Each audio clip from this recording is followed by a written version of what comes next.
ওম নমো ভগবতে বাসুদেবায়।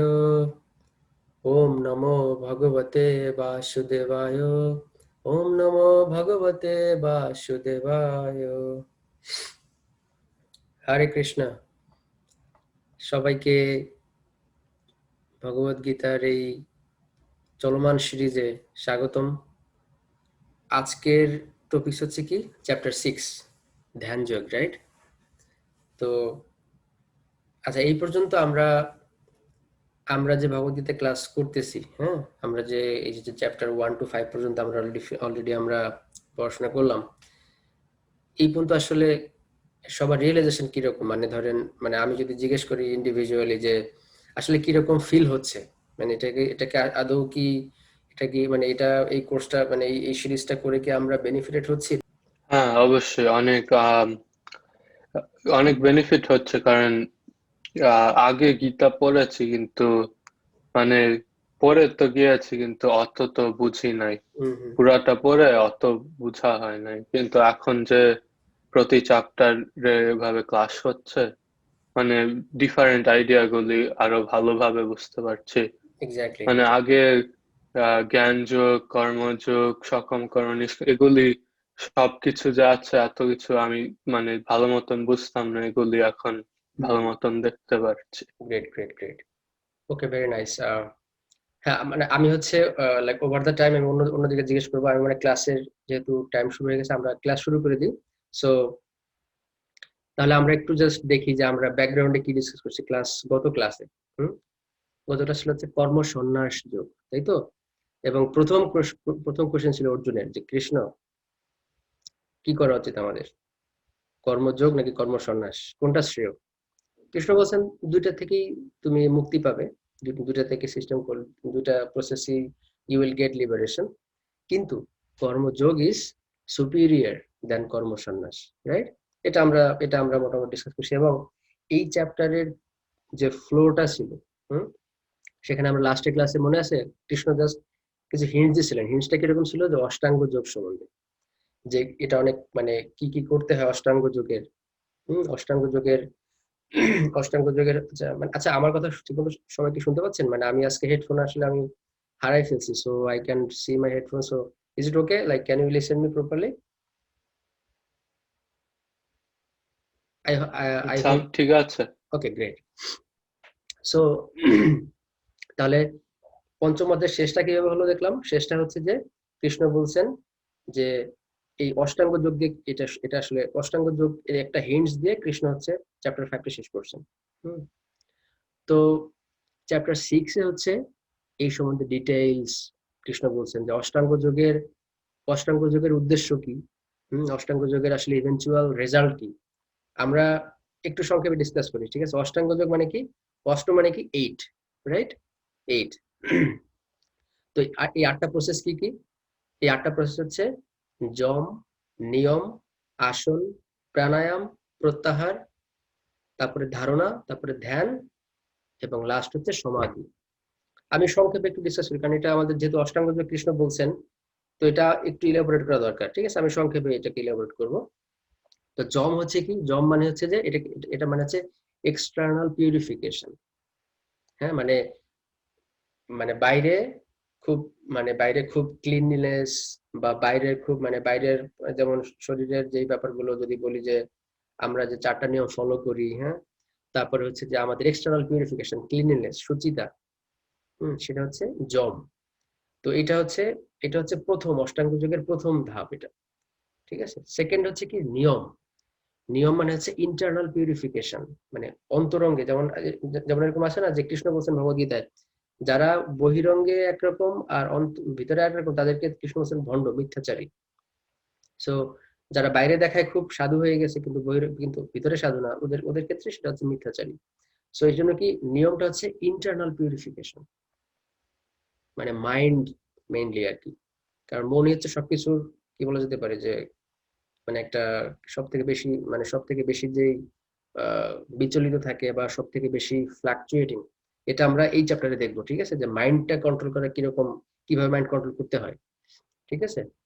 সেটা আমরা দেখতেছি সেকশন ডি তে এরকম আছে, process to control the mind. সেটা আমরা আজকে দেখবো, ঠিক আছে? তারপরে কি বললাম, তারপরে নিয়মটা হচ্ছে কি, নিয়মটা হচ্ছে internal purification. You can maybe write it down because this are very important terms, right? So জম গেল, তারপর নিয়ম আসলো, নিয়মটা গেল। আচ্ছা, তারপরে কি আসন। আসনটা হচ্ছে কি, তাহলে দেখেন কেউ একজন যোগী বা যে যে প্র্যাকটিস করতে চায়, সে এক্সটার্নালি এবং ইন্টারনালি মানে বহিরঙ্গে এবং অন্তরঙ্গে সে পিউরিফাইড হয়ে গেল। তো এখন কি করবে সে? এখন সে একটা আসনে বসবে, ঠিক আছে? এবং আসনটা হতে হবে কিরকম? আসনটা হচ্ছে এই আসনটাও মানে এখানে আপনারা দেখবেন এই ভগবদ্গীতার 6 চ্যাপ্টারে বলা আছে যে আসনটা কিরকম হওয়া উচিত। আসনটা কিরকম হওয়া উচিত, ওকে? সো এবং আমরা যদি দেখি যে আমাদের শরীরটা হচ্ছে ঠিক এরকম একটা, মানে শরীরটা হচ্ছে ঠিক একটা ভেহিকেল, বা একটা বলতে পারি যে এটাও কিন্তু আসনের সাথে চিন্তা করা যায় এরকম যে আমাদের শরীরটা হচ্ছে ভগবানের সেবায় যুক্ত করার জন্য সব থেকে আদর্শ। কারণ অন্য কোনো ফর্ম অফ লাইফে মানে ভগবানের সেবা এইভাবে নিযুক্ত করা খুব মুশকিল। এই সেজন্য বলা হচ্ছে দুর্লভ, মানে মানুষ জন্ম হচ্ছে মানে এই মনুষ্য জন্ম হচ্ছে দুর্লভ, সব থেকে রেয়ার। সো এই মনুষ্য জীবনের উদ্দেশ্যটা কি? এটা হচ্ছে ভগবানকে সেবা করার জন্য সব থেকে আদর্শ। সেজন্য মানে এভাবে বলা যেতে পারে যে এটা হচ্ছে মানে ভগবানকে আমাদের হৃদয়ে বসানোর জন্য একটা স্থান, একটা আসন। যাই হোক, মানে পয়েন্ট, আসনটা হচ্ছে কি যেটা বললাম, ইন্টারনালি পিউরিফাইড হয়ে গেল, এক্সটার্নালি পিউরিফাইড হয়ে গেল। এখন কোথায় আসলো? এখন হচ্ছে সে একটা ভালো সুন্দর আসন, যেটা বললাম আসনে বসবে, তাই তো? একটা সুন্দর মানে সিটিং অ্যারেঞ্জমেন্টে থাকবে, ওকে? ওকে, গ্রেট। তারপরে কি আসনের পরে আসবে কি জম নেমে আসে, তারপরে হচ্ছে প্রাণায়াম। প্রাণায়াম কথাটা মানে কি? প্রাণায়াম সম্বন্ধে আপনারা নিশ্চয়ই একটা হিন্টস পাইছেন এখানে ভগবত গীতার চ্যাপ্টার 5-এ। প্রাণায়াম হচ্ছে কি প্রাণ বায়ুর নিরোধ, মানে এটা হচ্ছে কি আমাদের শরীরে 5 ধরনের বায়ু আছে: প্রাণ, অপান, সমান, অপাদান, আর হচ্ছে এরকম ব্যান, এরকম মানে এরকম টোটালি 5টা বায়ু আছে। যাই হোক, তো প্রাণায়ামটা হচ্ছে কি এই যে মানে এটা হচ্ছে প্রাণ বায়ুর নিরোধ বলে এটাকে। সেটা কিরকম? সাধারণত প্রাণায়ামটা 3টা ইয়াতে কাজ, 3টা মেকানিজম। প্রথমটা হচ্ছে রেচক, তারপর একটা বলা হয় পূরক, তারপরে বলা হয় কুম্ভক। রেচকটা কি জিনিস? রেচক হচ্ছে যখন আমরা আমরা যেটা বলি নিঃশ্বাস, মানে যেটা আমরা ত্যাগ করি, আমরা আমরা আমরা আমরা নিঃশ্বাস ত্যাগ করি না।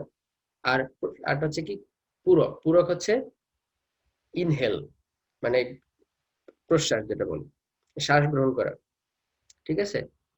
আর যেটা আরেকটা হচ্ছে কুম্ভক। কুম্ভক মানে হচ্ছে কি, কুম্ভক হচ্ছে যে এই যে যে এক্সহেল হলো, ইনহেল হলো, এখন এই বাতাসটাকে তো ভিতরে কিছুক্ষণ রাখতে হবে, সেটাকে বলা হয় কুম্ভক। এবং যারা যোগী তারা এই বিষয়ে খুব এক্সপার্ট।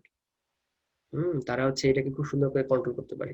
এবং এরকম ভাবে ইন্ডিয়াতে এলাহাবাদে এখানে একটা একটা জায়গা আছে, ওটাকে প্রয়াগ মানে 3টা নদীর মানে একটা সম্মিলন, মানে 3টা নদীর সংযোগ স্থল। তো ওইখানে কুম্ভ মেলা হয় প্রত্যেক প্রত্যেক মানে প্রত্যেক 12 বছর পর পর। প্রত্যেক 6 ইয়ার পর পর হচ্ছে অর্ধকুম্ভ হয়, আর প্রত্যেক 12 বছর পর পর হচ্ছে পূর্ণ কুম্ভ মেলা। তো ওই কুম্ভ মেলাতে অনেক যোগীরা আসে। তো এরকম ভাবে একবার একজন যোগী মানে এবং এটা এখনো দেখা যায়, একজন যোগী সে হচ্ছে এরকম ভাবে সে বলছে যে ঠিক আছে আমাকে মাটির নিচে চাপা দিয়ে রাখো, এবং তাকে 6 ঘন্টা বা সামথিং এরকম সময় উঠানো হয়েছে, সে মারা যায় না। কেন?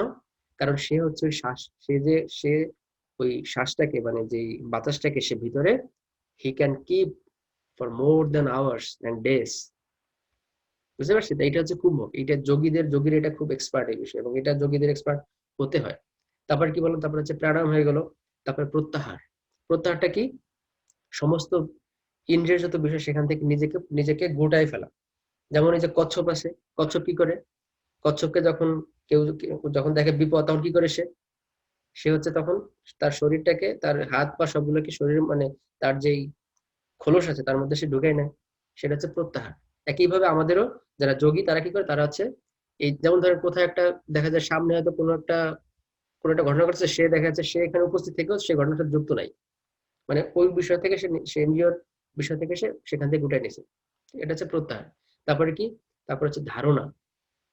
ধারণাটা হচ্ছে কি, এটা হচ্ছে যে মানে না, তারপরে হচ্ছে ধ্যান। ধ্যানটা হচ্ছে কি? ধ্যান হচ্ছে মেডিটেশন। তা ঠিক আছে, এখন দেখা যাচ্ছে কি, তাহলে দেখেন প্রথমে সে এক্সটার্নাল ইন্টারনালি পিউরিফাইড হয়ে গেল, সুন্দর একটা জায়গাতে বসলো, বসে সে শ্বাস প্রশ্বাস নিয়ন্ত্রণ করতেছে, করার পরে সে ধীরে ধীরে সমস্ত বিষয় থেকে গুটাই নিচ্ছে নিজেকে নিয়ে, তারপর সে ধ্যানে মগ্ন হচ্ছে, মেডিটেশন, ঠিক আছে? ধ্যানটা যখন ফিক্সড হয়, ধ্যানটা যখন ইন্টেন্স হয়, সেটা হচ্ছে ধারণা, সেটাকে বলে ধারণা। আর এই ধারণা যখন আলটিমেট যখন দশাপ্রাপ্ত হয় সেটা হচ্ছে সমাধি, সেটাকে বলে ট্রান্স। সেটা আমরা আজকে কৃষ্ণ এগুলো ডিটেলসে ডিসকাস করছি, ঠিক আছে, আমরা আজকে দেখবো। ওকে, সো এটা হচ্ছে 8টা প্রসেস। কিন্তু এই যে যখন সমাধি হয় তখন কি হয়? সমাধি হলে তখন একজন যোগী করে কি, সে তার হৃদয়ে সে ভগবানকে দর্শন, সে হচ্ছে পরমাত্মা হিসেবে ভগবানকে দর্শন করে। এটাকে বলে super soul.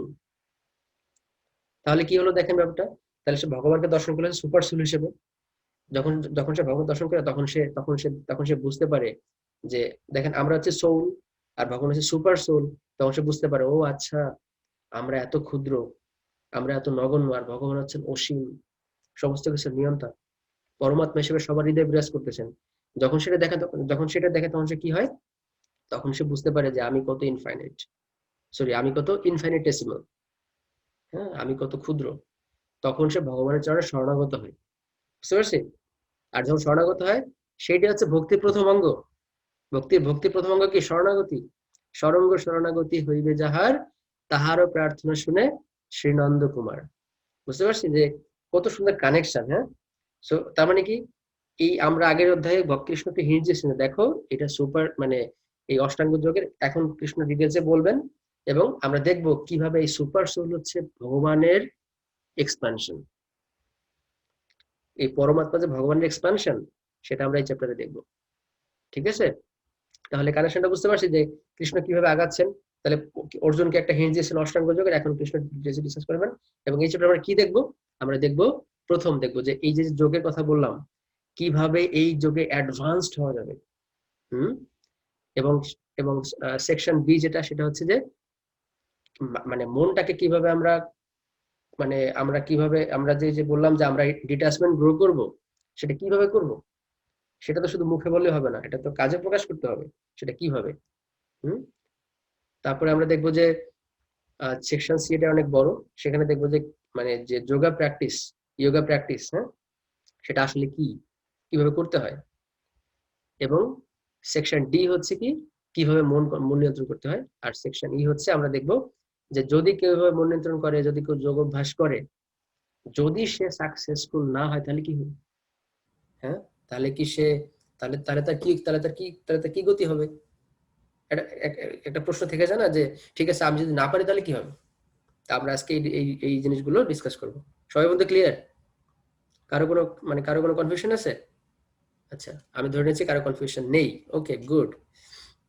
So let us go to our Bhagavad Gita.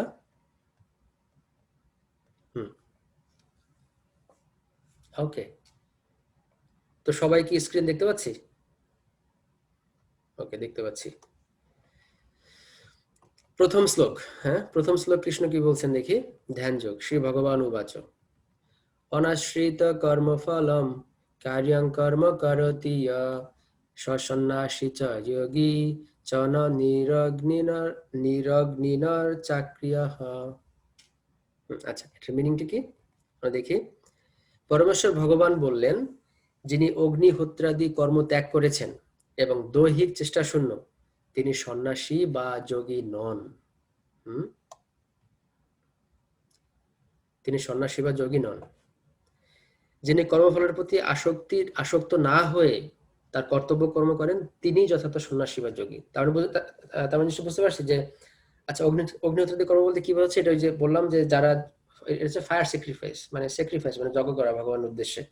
তো যারা এগুলোকে ত্যাগ করে, যারা চিন্তা করছে ঠিক আছে আমার কোনো কর্তব্য কর্ম নেই, যেটা আমরা দেখলাম কর্ম ত্যাগ নাকি কর্ম সন্ন্যাস নাকি কর্মযোগী। কৃষ্ণ এখানে আবারও বলছেন, আরেকবার শিওর হওয়ার জন্য, মানে এটা হচ্ছে থার্ড টাইম।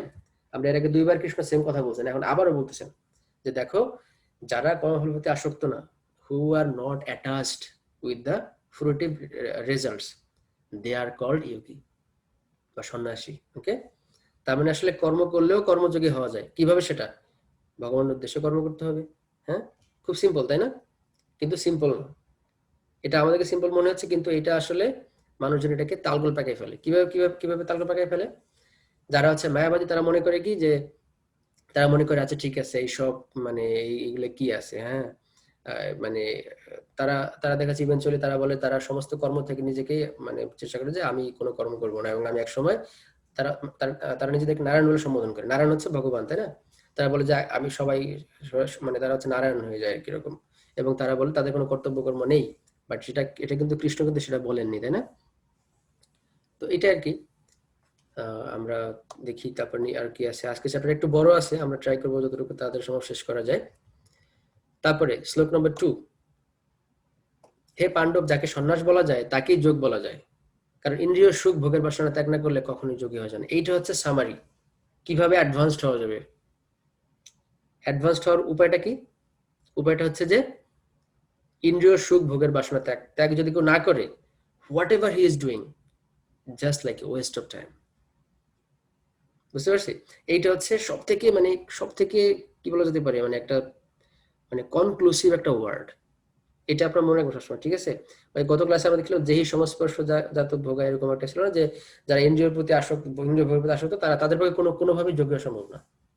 এইটা হচ্ছে প্রাইমারি কোয়ালিটি, হ্যাঁ, প্রাইমারি ডিটারমিনেন্ট যেটা বলে আর কি। হ্যাঁ, ওকে, গুড, গ্রেট। আচ্ছা, তারপরে শ্লোক নাম্বার 3, কৃষ্ণ এখানে কি বলছেন দেখি আমরা এখন। দেখি তার মানে এই যে অষ্টাঙ্গ যোগী যারা ফলো করে, তাদের মধ্যে দুইটা ক্লাস আছে। একটা হচ্ছে যারা প্র্যাকটিস করতেছে এখনো পারফেকশন প্রাপ্ত হয় নাই, আরেকটা হচ্ছে যারা যারা অলরেডি পারফেক্টেড হয়ে গেছে। তো যারা হচ্ছে এখানে বলেছে অষ্টাঙ্গ যোগ অনুষ্ঠানে যারা নবীন, তাদের পক্ষে কর্ম অনুষ্ঠান করাই উৎকৃষ্ট সাধন, এবং তাদেরকে বলা হয়েছে যোগ আরু রুক্ষ। এই শ্লোকটা এরকম আছে, ঠিক আছে? যোগ আরু রুক্ষ। আর কি বলছেন? আর যারা ইতিমধ্যেই যোগারূঢ় হয়েছেন, যোগারূঢ় মানে কি, যারা অলরেডি অষ্টাঙ্গ যোগে সিদ্ধি লাভ করছেন, তাদের পক্ষে সমস্ত কর্ম থেকে নিবৃত্তি উৎকৃষ্ট সাধন। মানে এখানে ব্যাপারটা বুঝতে হবে আমাদেরকে। তার মানে কি, যদি দেখা যাচ্ছে যদি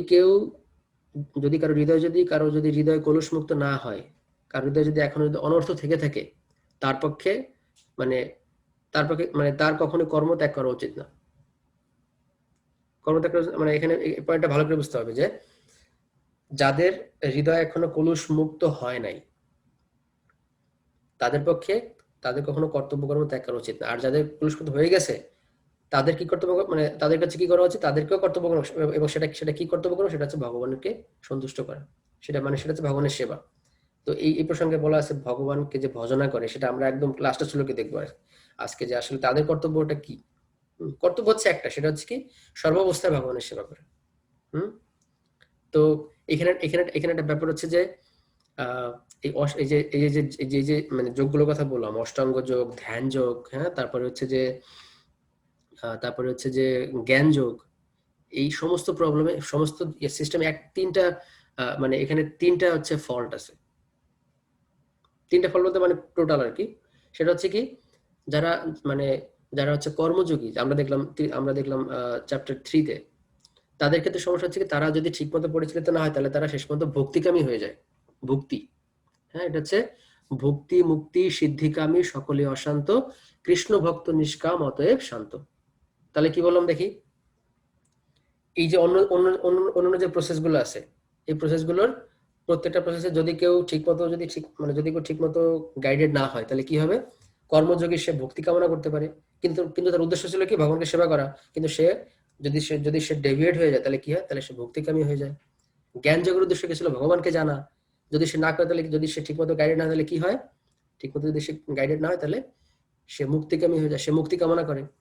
মুক্তি হচ্ছে কি? মুক্তি হচ্ছে মানে এভাবে বলা হয়েছে, মানে এরকম ভাবে শ্লোক আছে যে মানে যারা ভগবত ভক্ত, তারা মুক্তি পর্যন্ত কামনা করে না। আর তারপরে যারা যোগী, তারা যদি ঠিক মতো গাইড না, তাহলে কি হয়? তারা অনেক সময় সিদ্ধিকামী হয়ে যায়। সিদ্ধিকামী মানে তারা, যেমন সিদ্ধিকামী বলতে কিরকম, তারা অনেক এরকম অনেক সিদ্ধির আছে। যেমন একটা হচ্ছে লঘিমা বলে, লঘিমা কি? এরকম যদি কেউ সিদ্ধি করতে, তাহলে কি হয়? সে চাইলে খুব ক্ষুদ্র হতে পারে, এত ক্ষুদ্র হতে পারে যে তাকে ঠিক মতো আইডেন্টিফাই করা যাবে না, এরকম কিছু। আবার একটা হচ্ছে গরিমা হচ্ছে কিরকম, কি অনেক বিশাল বড় হয়ে যাবে, বিশাল সাইজের বড় হয়ে যেত নিজে, এরকম হবে, ঠিক আছে? তারপর কি হয়েছে, একবার হচ্ছে মানে প্রভুপাদের সাথে এরকম একজনের যোগীর সাথে কথা হচ্ছিল। এক যোগী, সে বলছে আমি চাইলে নৌকা বা কোনো ধরনের কোনো নৌবাহনের সাহায্য ছাড়া আমি চাইলে যে কোনো নদী পার হয়ে যেতে পারি। প্রভু বলছে, "ও আচ্ছা তাই নাকি? তুমি যে এটা পারো, এটা করতে ধরো, এটা করতে তার সারা জীবন লেগে গেছে এই সিদ্ধি পেতে।" প্রভু বলছে যে, এর তুমি যেটা করছো এটা তো আসলে এর দাম 2 টাকা। কেন মানে কেন মানে কেন কেন 2 টাকা?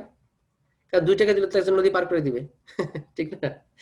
এক সারা জীবন ধরে সিদ্ধি লাভ করলে সে কিভাবে মানে জলের উপর দিয়ে হেঁটে যাবে? তো প্রভু বলছে যে জলের উপর হেঁটে তো খুবই সহজ। কাউকে তুমি 2 টাকা দিয়ে দাও বা 5 টাকা 10 টাকা দিয়ে দাও, তাহলে কি হবে? নদী পার হয়ে গেল। তাহলে ও সারা জীবন সে যা ইনকাম করছে তার দাম 2 টাকারও বেশি না। হুম? সেইজন্য এই যে মুক্তিগুলো বা সিদ্ধি এগুলো হচ্ছে খুবই ক্ষুদ্র। মানে এগুলো হচ্ছে জাস্ট পয়সা। আর ভক্তি হচ্ছে কি বিলিয়ন ডলার এরকম। ঠিক আছে? বুঝতে পারছো ব্যাপারটা? আচ্ছা, ওকে, গ্রেট। তারপরে দেখি আমরা শ্লোক নাম্বার 4। তাহলে আমরা বুঝতে পারছি কিভাবে অ্যাডভান্সড হওয়া যাবে এই মানে যোগ প্রসেসে।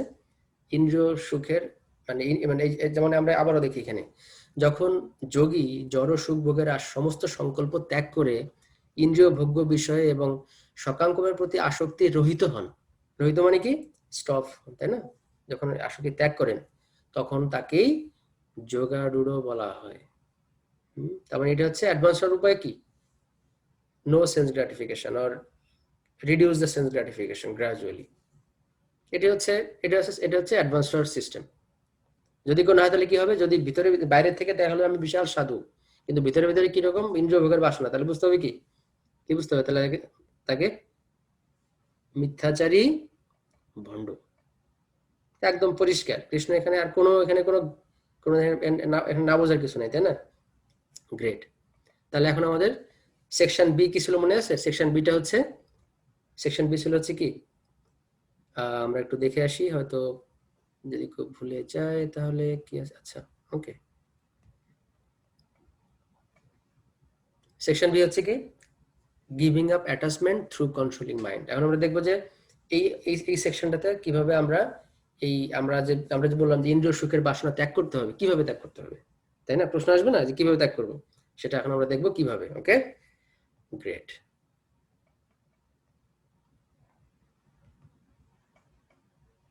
আচ্ছা, শ্লোক নাম্বার 5। ওকে, মানুষের কর্তব্য তার মনের দ্বারা নিজেকে জড়জগতের বন্ধন থেকে উদ্ধার করা। মনের দ্বারা আত্মাকে অধঃপতিত করা কখনই উচিত নয়। মনই জীবের অবস্থা ভেদে বন্ধু ও শত্রু হয়ে থাকে। তাহলে বুঝতে পারছি মনটা হচ্ছে কি সব থেকে একে ইয়ে করা কঠিন, মানে এই সব থেকে বেশি মানে কি বলা যেতে পারে ঝামেলা, যদি সে নিয়ন্ত্রণ করতে না পারে। আবার এই মনই প্রকৃত বন্ধু হতে পারে কখন? যখন সে মনকে নিয়ন্ত্রণ করতে পারে। এই মন নিয়ন্ত্রণ নিয়ে পৃথিবীতে যে কত কিছু চলতেছে, তাই না? পৃথিবীতে হাজার হাজার কোর্স চলতেছে, how to control mind, how to control mind. হ্যাঁ, তাই না? মানে এটা নিয়ে কারোর কোনো সন্দেহ আছে যে মন নিয়ে মানুষের কত স্ট্রেস, হ্যাঁ, depression, what ever, like everything is coming from the mind. মন খুব আনকন্ট্রোল। ঠিক আছে, এটা আমরা আজকের এই সেশনটা খুব ইম্পর্টেন্ট সেই জন্য যে আমাদের বুঝতে হবে যে এই যে মন নিয়ে আমরা কিভাবে নিয়ন্ত্রণ করবো। ঠিক আছে, তারপর দেখি কৃষ্ণ পরশ্লোক কি বলছেন। কৃষ্ণ বলছেন যে যিনি তার মনকে জয় করেছেন তার মন তার পরম বন্ধু, কিন্তু যিনি তা করতে অক্ষম তার মনই তার পরম শত্রু। এই যে সবাই অনেকে আত্মহত্যা করে, কেন করে? they lost all the hopes to control their mind. তাই না? সেজন্য তারা আর কিছু, তারা হচ্ছে they are kind of মানে depressed, frustrated, it's like all kind of nonsense they are doing, right? So এই মনটা হচ্ছে নিয়ন্ত্রণ করা সব থেকে বেশি ইম্পর্টেন্ট। কিন্তু সেটা কিভাবে হবে? সেটা কি একবারে হবে? গ্রাজুয়ালি হবে। কিভাবে সেটা হবে সেটা আমরা ধীরে ধীরে চ্যাপ্টার দিকে যত যাবো তখন আমরা দেখবো যে ভগবান কি বলছেন যে কিভাবে মন নিয়ন্ত্রণ করতে হবে। শ্লোক নাম্বার 7, কৃষ্ণ কি বলছেন দেখি এবার। আচ্ছা, এবার জিতেন্দ্রীয় ও প্রশান্ত চিত্ত ব্যক্তি পরমাত্মাকে উপলব্ধি করতে পেরেছেন। তার কাছে শীত ও উষ্ণ, সুখ ও দুঃখ এবং সম্মান ও অপমান সবই সমান। তার মানে এটা হচ্ছে সিমটম যে কেউ মন নিয়ন্ত্রণ করতে পারছে কি পারেনি। যদি কেউ পারে তাহলে কি হবে? তাহলে সে পরমাত্মাকে উপলব্ধি করতে পারবে এবং কি হবে? তার কাছে শীত উষ্ণ, সুখ দুঃখ, হ্যাঁ, সম্মান অপমান সবই কি মনে হবে? সমান মনে হবে। হ্যাঁ, বুঝতে পারছি, এটা হচ্ছে সিমটম। পরের শ্লোকে দেখি আমরা কি বলছেন কৃষ্ণ এখানে। কৃষ্ণ বলছেন, যে যোগী শাস্ত্রজ্ঞান ও তত্ত্ব অনুভূতিতে পরিতৃপ্ত, যিনি চিন্ময় স্তরে অধিষ্ঠিত এবং জিতেন্দ্রীয়, এবং যিনি মৃৎখণ্ড, প্রস্তর ও সুবর্ণ সমদর্শী, তিনি যোগারূঢ় বলে কথিত হন। সহজ না কঠিন এটা? এটা মানে ঠিক আছে, এটা একটু কঠিন আছে তাই না? কারণ একটা মাটির খণ্ড আর একটা স্বর্ণের খণ্ড কি দেখলে সবাইকে এটাকে এক মনে করবে? এটা কি এত সহজ? মানে কৃষ্ণ বোঝাচ্ছেন দেখো অষ্টাঙ্গ যোগে কি হইতে হয়, কি করতে, আমরা আরো দেখবো, ঠিক আছে? তারপরে কৃষ্ণ, তারপরে দেখি তারপরে অর্জুন কি বলেন। ইন্টারেস্টিং ব্যাপার তাই না? অর্জুন কি বলেন, পরে কৃষ্ণ কি বলেন, কিভাবে কথা, কিভাবে এই কথাগুলো আগায় হ্যাঁ সামনের দিকে। ওকে, তারপরে কৃষ্ণ কি বলছেন? বলছেন, যিনি সুহৃদ, মিত্র, শত্রু, উদাসীন, মধ্যস্থ, মৎসর, বন্ধু, ধার্মিক ও পাপাচারী, সকলের প্রতি সমবুদ্ধি, তিনি শ্রেষ্ঠতা লাভ করেন। হুম, ঠিক আছে, আগেরটা বুঝলাম, ঠিক আছে। কেউ হয়তো মনে করলো যে না আচ্ছা ঠিক আছে, মাটির ঢেলা কিংবা সুবর্ণ মানে স্বর্ণ, ঠিক আছে, মানে এটাকে একই দৃষ্টিতে দর্শন করা, কিন্তু প্রকৃতপক্ষে যদি কেউ চিন্তা করে যে এই পরেরটা তো আরো কঠিন। হ্যাঁ ঠিক আছে, বন্ধুকে সহ্য করা যাচ্ছে, কিন্তু শত্রুকে কেউ সহ্য করতে পারে এত সহজে? পারে? বিশেষ করে যদি কেউ জানে যে এ আমার ক্ষতি করবে, এটা কি এত সহজ? হ্যাঁ, ধার্মিক পাপাচারী সবাইকে সমবুদ্ধি, তার মানে বোঝা যাচ্ছে মানে মানে এটা হচ্ছে হাইয়েস্ট স্টেজ যোগারূঢ়, ঠিক আছে? যাই হোক, মানে আমি যেটা বললাম যোগারূঢ়সু, যেটা এটা হচ্ছে একদম বিগিনিং, আর যোগারূঢ় হচ্ছে কি হাইয়েস্ট। কিন্তু এই জিনিসগুলো আসলে মানে প্র্যাকটিসটা মানে এটা আসলে সম্ভব। এটা এটা সম্ভব, কিন্তু কিভাবে সম্ভব সেটা হচ্ছে আমরা মানে সেটা কি অষ্টাঙ্গ যোগের মাধ্যমে সম্ভব নাকি অন্য কোনো উপায়ে সম্ভব, সেটা আমরা আমরা জানবো আজকে, ঠিক আছে? ওকে, তাহলে এটা ছিল সেকশন বি। আমরা বলছিলাম সেকশন বি হচ্ছে 5 to 9 কিভাবে, তাহলে আমরা কি সিদ্ধান্তে আসলাম যে এখানে কৃষ্ণ বারবার বলছেন যে মনকে নিয়ন্ত্রণ করা। মনকে হচ্ছে নিয়ন্ত্রণ করাটা হচ্ছে বেশি ইম্পর্টেন্ট, এবং মন নিয়ন্ত্রণ করলে কি হবে, কারণ এটি হচ্ছে সব থেকে বড় সমস্যা আজকে। হ্যাঁ তাই তো, আজকে সব থেকে বড় সমস্যা হচ্ছে এটা, যে এই মনটা নিয়ন্ত্রিত নাই। তো সেই জন্য এখন এখন এখন পরের স্টেপটা হচ্ছে কি, যে এই আমরা একটু দেখে আসি পরের স্টেপটা কি আছে, পরের সেকশনটা। ওকে, পরের সেকশনটা হচ্ছে what practice of yoga actually is. মানে এই যোগের যে অভ্যাস যেটা বললাম, ও বাই দ্য আপনারা নিশ্চয়ই জানেন যে মানে যোগ হচ্ছে কি, যোগ মানে হচ্ছে কি সংযোগ। যোগ কথার প্রকৃত মিনিং হচ্ছে ভগবানের সাথে যুক্ত হওয়া, ঠিক আছে? তো এই যোগের প্র্যাকটিসটা আসলে কিরকম হওয়া উচিত, হ্যাঁ যোগের প্র্যাকটিস আসলে কিরকম হওয়া উচিত, সেটা হচ্ছে আমাদের জানা দরকার। ওকে, সো এখন আমরা দেখি, এবং এইখানেই প্রসেসটা আছে অষ্টাঙ্গ যোগ। এই অষ্টাঙ্গ যোগটা প্র্যাকটিস করাটা কিরকম। ওকে, রেডি সবাই? গুড। শ্লোক নাম্বার 10 থেকে তাহলে শুরু হচ্ছে। এই সেকশনটা একটু বড়, আমরা রিডিং পড়ে যাই, ঠিক আছে? যোগারূঢ় ব্যক্তি সর্বদা পরব্রহ্মে সম্পর্কযুক্ত হয়ে তার দেহ, মন ও নিজেকে নিয়োজিত করবেন। তিনি একাকী নির্জন স্থানে বসবাস করবেন এবং সর্বদা সতর্কভাবে তার মনকে বশীভূত করবেন। তিনি বাসনামুক্ত ও পরিগ্রহ রহিত হবেন। এখানে একটা পয়েন্ট হচ্ছে একাকী নির্জন স্থানে বসবাস করতে হবে, কিন্তু এখানে যেটা সমস্যা হয়, এরকম ভাবে একজন ছিল, হ্যাঁ একজন ব্যক্তি, তার নাম ছিল রূপলাল, ঠিক আছে? সে ভাবছে এই এই লোকালয়ে আমি থাকবো না, এখানে অশান্তি আর অশান্তি। হ্যাঁ, আমি বনে চলে যাব, বনে গিয়ে আমি একা একা থাকবো, সেখানে গিয়ে আমি সুখী হব, ঠিক আছে? তো সে যে চিন্তা সেই সেই কাজ, সে কি করলো, সে বনে চলে গেল। সে বনে গিয়ে সে চিন্তা করলো যে ঠিক আছে, আমার একটা ছোট ঘর দরকার যেখানে থাকার জন্য। আমি শুধু এখানে থাকবো, আমি কারো কাছ থেকে কিছু, কারো সাথে আমি সঙ্গ করবো না, একা একা থাকবো, তাহলে আমি শান্তি পাবো। সে কি করলো, সে বনে গিয়ে সে তারা হলো আমার তো একটা থাকার জায়গা দরকার, সেটা কুড়ে ঘর বানাইছে, বুঝছেন? কুড়ে ঘর, একটা এরকম ছোটখাটো। একদিন একদিন কি হলো, কুড়ে ঘর বানানোর একদিন সে ঘুমায় আছে রাত্রেবেলা, হঠাৎ করে তার ঘুম ভেঙে গেছে। সে শুনতেছে কিছু একটা কিছু একটা প্রাণী তার ওই ঘরের মানে কোনো একটা কাপড় কাটতেছে। কি ব্যাপার, কাপড় কাটতেছে এখানে? তো পরে সে দেখলো যে এটা একটা ইঁদুর। আর ইঁদুরটা মারবে কিভাবে? এটা তার একটা বিপদ। ঠিক আছে, ইঁদুরটা মারা দরকার। ভাবছে তাহলে ইঁদুর মারার জন্য একটা বিড়াল দরকার। সে একটা বিড়াল নিয়ে আসছে। এখন বিড়ালটারে খাবার দেবে কি? বিড়ালটা তো দুধ খাওয়া দরকার। তো ভাবছে তাহলে বিড়ালটার জন্য একটা গরু দরকার আসলে এখন। একটা গাভী দরকার। গাভী থেকে তাহলে দুধ পাওয়া যাবে, বিড়ালটা তাহলে ভালো থাকবে। এখন গাভী একটা আনছে সে, রূপলাল। গাভী আনার পরে কি হয়েছে? এখন গাভীকে রক্ষণাবেক্ষণ করবে কে? তাহলে যে তাহলে গাভীকে রক্ষণাবেক্ষণ করা তো এত মুশকিল, একটা লোক পাওয়া তো মুশকিল। তাহলে কাজ করি, আমি বিয়ে করি। এই যে তার পরিবার হয়ে গেল এখন, সেখান থেকে তার নিজে একটা সংসারের সৃষ্টি হলো, একটা বিশাল পরিবার সৃষ্টি হলো। ঠিক আছে, তো এরকম হয় যদি কেউ কোয়ালিফাইড না হয় এবং সে যদি চিন্তা করে আমি একা একাই থাকবো, তাহলে কি হবে? সেটা ওইরকম হবে। বুঝতে পারছি? হ্যাঁ। কিন্তু এটা এটা হচ্ছে হাইয়েস্ট স্টেজ। ঠিক আছে, কিন্তু এখানে বলেছে ভক্তরা হচ্ছে নির্জন। ভক্তরা একাকী থাকে। কেন থাকে এখানে? মানে এটা হচ্ছে প্রভুপাদ বলছেন। প্রভুপাদ বলছেন, বা আমি যদি বলি যে হ্যাঁ এরকম, যে ভক্তরা হচ্ছে লোনলি। কেন? কারণ তারা কোনো অভক্তদের সাথে সঙ্গ করেন না। ভক্তরা লোনলি কারণ কি? কারণ তারা কোনো অভক্তদের সাথে সঙ্গ করেন না। ঠিক আছে, এই সেন্স থেকে ভক্তরা হচ্ছে লোনলি।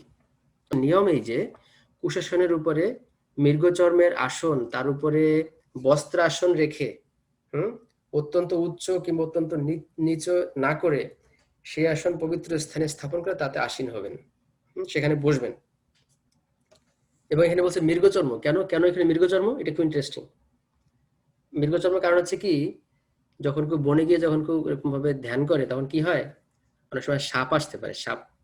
ঠিক আছে, সেই জন্য কি, সেই জন্য হচ্ছে মৃগজন্ম দিলে কি হয়, মানে হরিণের চামড়া যদি ইউজ করে, তখন হরিণের চামড়া দিলে সাপ আসে না।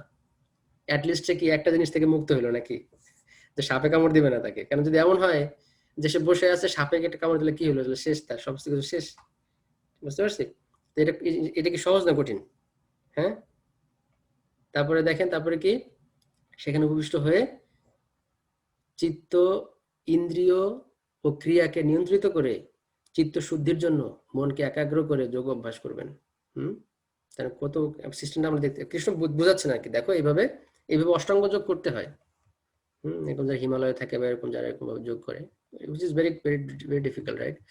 ওকে, তারপরে শ্লোকে কি আছে? হ্যাঁ, এখন দেখেন, এইটা হচ্ছে এখন এই যে পাশ্চাত্যে এরকম আছে, এখানে অনেক যোগের সিস্টেম আছে। একটাকে বলে গোট যোগ। গোট মানে কি? গোট মানে হচ্ছে ছাগল। কিছু কিছু কিছু যোগ আছে, হাতের উপরে একটা এরকম, হাতের উপরে একটা জলের বোতল রাখবে, রেখে বলবে এই জলের বোতলটা স্থির রাখতে হবে যেভাবে হোক। এইভাবে তারা যোগ করবে। আবার যেটা বললাম গোট যোগা মানে কি, আমি এরকম একটা ভিডিও দেখতেছিলাম। ওরা করে কি, ওরা এরকম মানে এরকম মানে ওরা মাঠের মধ্যে ওদের এই যে যোগা ম্যাট থাকে সেখানে শুয়ে আছে। একটা ছাগলকে ছেড়ে দেওয়া হয়েছে, ছাগলটা ওই কার উপর দিয়ে হাঁটতেছে, যাইতেছে, এইসব এই করতেছে সেই করতেছে। এইটা হচ্ছে তাদের যোগ। এটা এটা এটা ইউটিউবে দেখলেই পাওয়া যাবে এরকম। ঠিক আছে, বিভিন্ন ধরনের যোগ আছে। কিন্তু এটা কি আসলে কি, এখন কি মনে হচ্ছে ভগবদ্গীতা পড়ে মানে মানে আসলে আসলে আসলে এগুলো কি যোগ? যেগুলো যেগুলো এরকম ভাবে গোড় যোগ, তারপরে হ্যাঁ, তারপরে তোমার কি বললাম, যে এরকম ভাবে হচ্ছে যে মানে জলের বোতল হাতে নিয়ে কিংবা হাতের মধ্যে একটু এরকম ভাবে কিছু মানে কিছু একটা মানে এরকম মানে হয়তো একটা বস্তু নিয়ে সেটাকে স্থির রাখা, এটা তো যোগ না। যোগ হচ্ছে ভগবানের সাথে যুক্ত হয়, এবং সেটা কত কত মানে কঠিন সিস্টেম। এরকম ভাবে এরকম মানে ওরা মনে করতেছে এটা একটা ব্যবসা। এটা হচ্ছে যোগ ব্যবসা, সোজা কথা। হুম। ওকে, গুড। তারপরে শ্লোকটা কি আছে? শরীর, মস্তক ও গ্রীবাকে সমানভাবে রেখে অন্যদিকে দৃষ্টি নিক্ষেপ না করে নাসিকার অগ্রভাগে দৃষ্টি নিবদ্ধ করে প্রশান্তাত্মা, ভয়শূন্য ও ব্রহ্মচর্য ব্রতে স্থিত পুরুষ মনকে সমস্ত জড় বিষয় থেকে প্রত্যাহার করে আমাকে জীবনের চরম লক্ষ্যরূপে স্থির করে হৃদয়ে আমার ধ্যানপূর্বক যোগ অভ্যাস করবেন। হ্যাঁ, তার মানে কি একদম মানে কি বলছে এখানে, নাসিকার অগ্রভাগে দৃষ্টিটা কোথায়? নাসিকার অগ্রভাগে থাকবে। এটা আসলে আপনারা ট্রাই করতে পারেন বাসায়, কিন্তু অনেক ডেফিনেটলি অনেক কঠিন। এবং এবং এবং এবং এখানে সমস্যাটা কি বললাম, যে যদি কেউ যদি এই যে অন্য অন্য যে যোগের, যেমন জ্ঞান যোগ, কর্মযোগ, হ্যাঁ, তারপরে এই যে যেটা বললাম এমনি যে অষ্টাঙ্গ যোগ করে, এদের ক্ষেত্রে সমস্যা হচ্ছে কি, যদি কখনো মিসগাইডেড হয়ে যায় তাহলে কি হয়? এখানে আমরা দেখতে পাচ্ছি কি বলছে এখানে, কৃষ্ণ বলছেন আমাকে জীবনের চরম লক্ষ্য রূপে স্থির করে। তার মানে উদ্দেশ্য হচ্ছে ভগবানকে পাওয়া। কিন্তু যদি কেউ বিচ্যুত হয়ে যায় তাহলে কি হবে? যারা কর্মী তারা তারা মনে করবে ভগবানকে উদ্দেশ্য করা জীবন সন্তুষ্ট করা আমার উদ্দেশ্য না, তারা ভক্তি ভক্তি মানেই তারা ভোগ করতে চায় আরো বেশি। তারপর জ্ঞানীরা মুক্তিকামী হয়ে যায় ভগবানকে পাওয়ার পরিবর্তে, ভগবানকে চাওয়ার পরিবর্তে। আবার যোগীরা কি, তারা ভগবানকে দর্শন করার পরিবর্তে তারা কি, তারা হচ্ছে সিদ্ধি কামনা করে। ওই যে বললাম লঘিমা গরিমা অনিমা এই সমস্ত অনেক কিছু আছে। তার মানে এটা কিন্তু, তার মানে কৃষ্ণ বলছেন যে এই যোগের উদ্দেশ্য কি, আমাকে জীবনের চরম লক্ষ্য রূপে। কিন্তু এই যে আজকাল যে যোগ হয়, এখানে কি ভগবানকে উদ্দেশ্য করে যোগ করা হয় নাকি নাকি নিজের শরীর স্বাস্থ্য ঠিক রাখার জন্য কিংবা কিছু মানুষকে দেখানোর জন্য? তাহলে কি হয় আসলে এখানে পার্থক্য বুঝতে পারছি?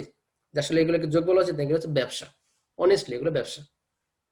কৃষ্ণ যেটা কৃষ্ণের কথা অনুসারে এটা ব্যবসা, কারণ they are not getting connected with Krishna. হ্যাঁ, তারপরে শ্লোক দেখি আমরা।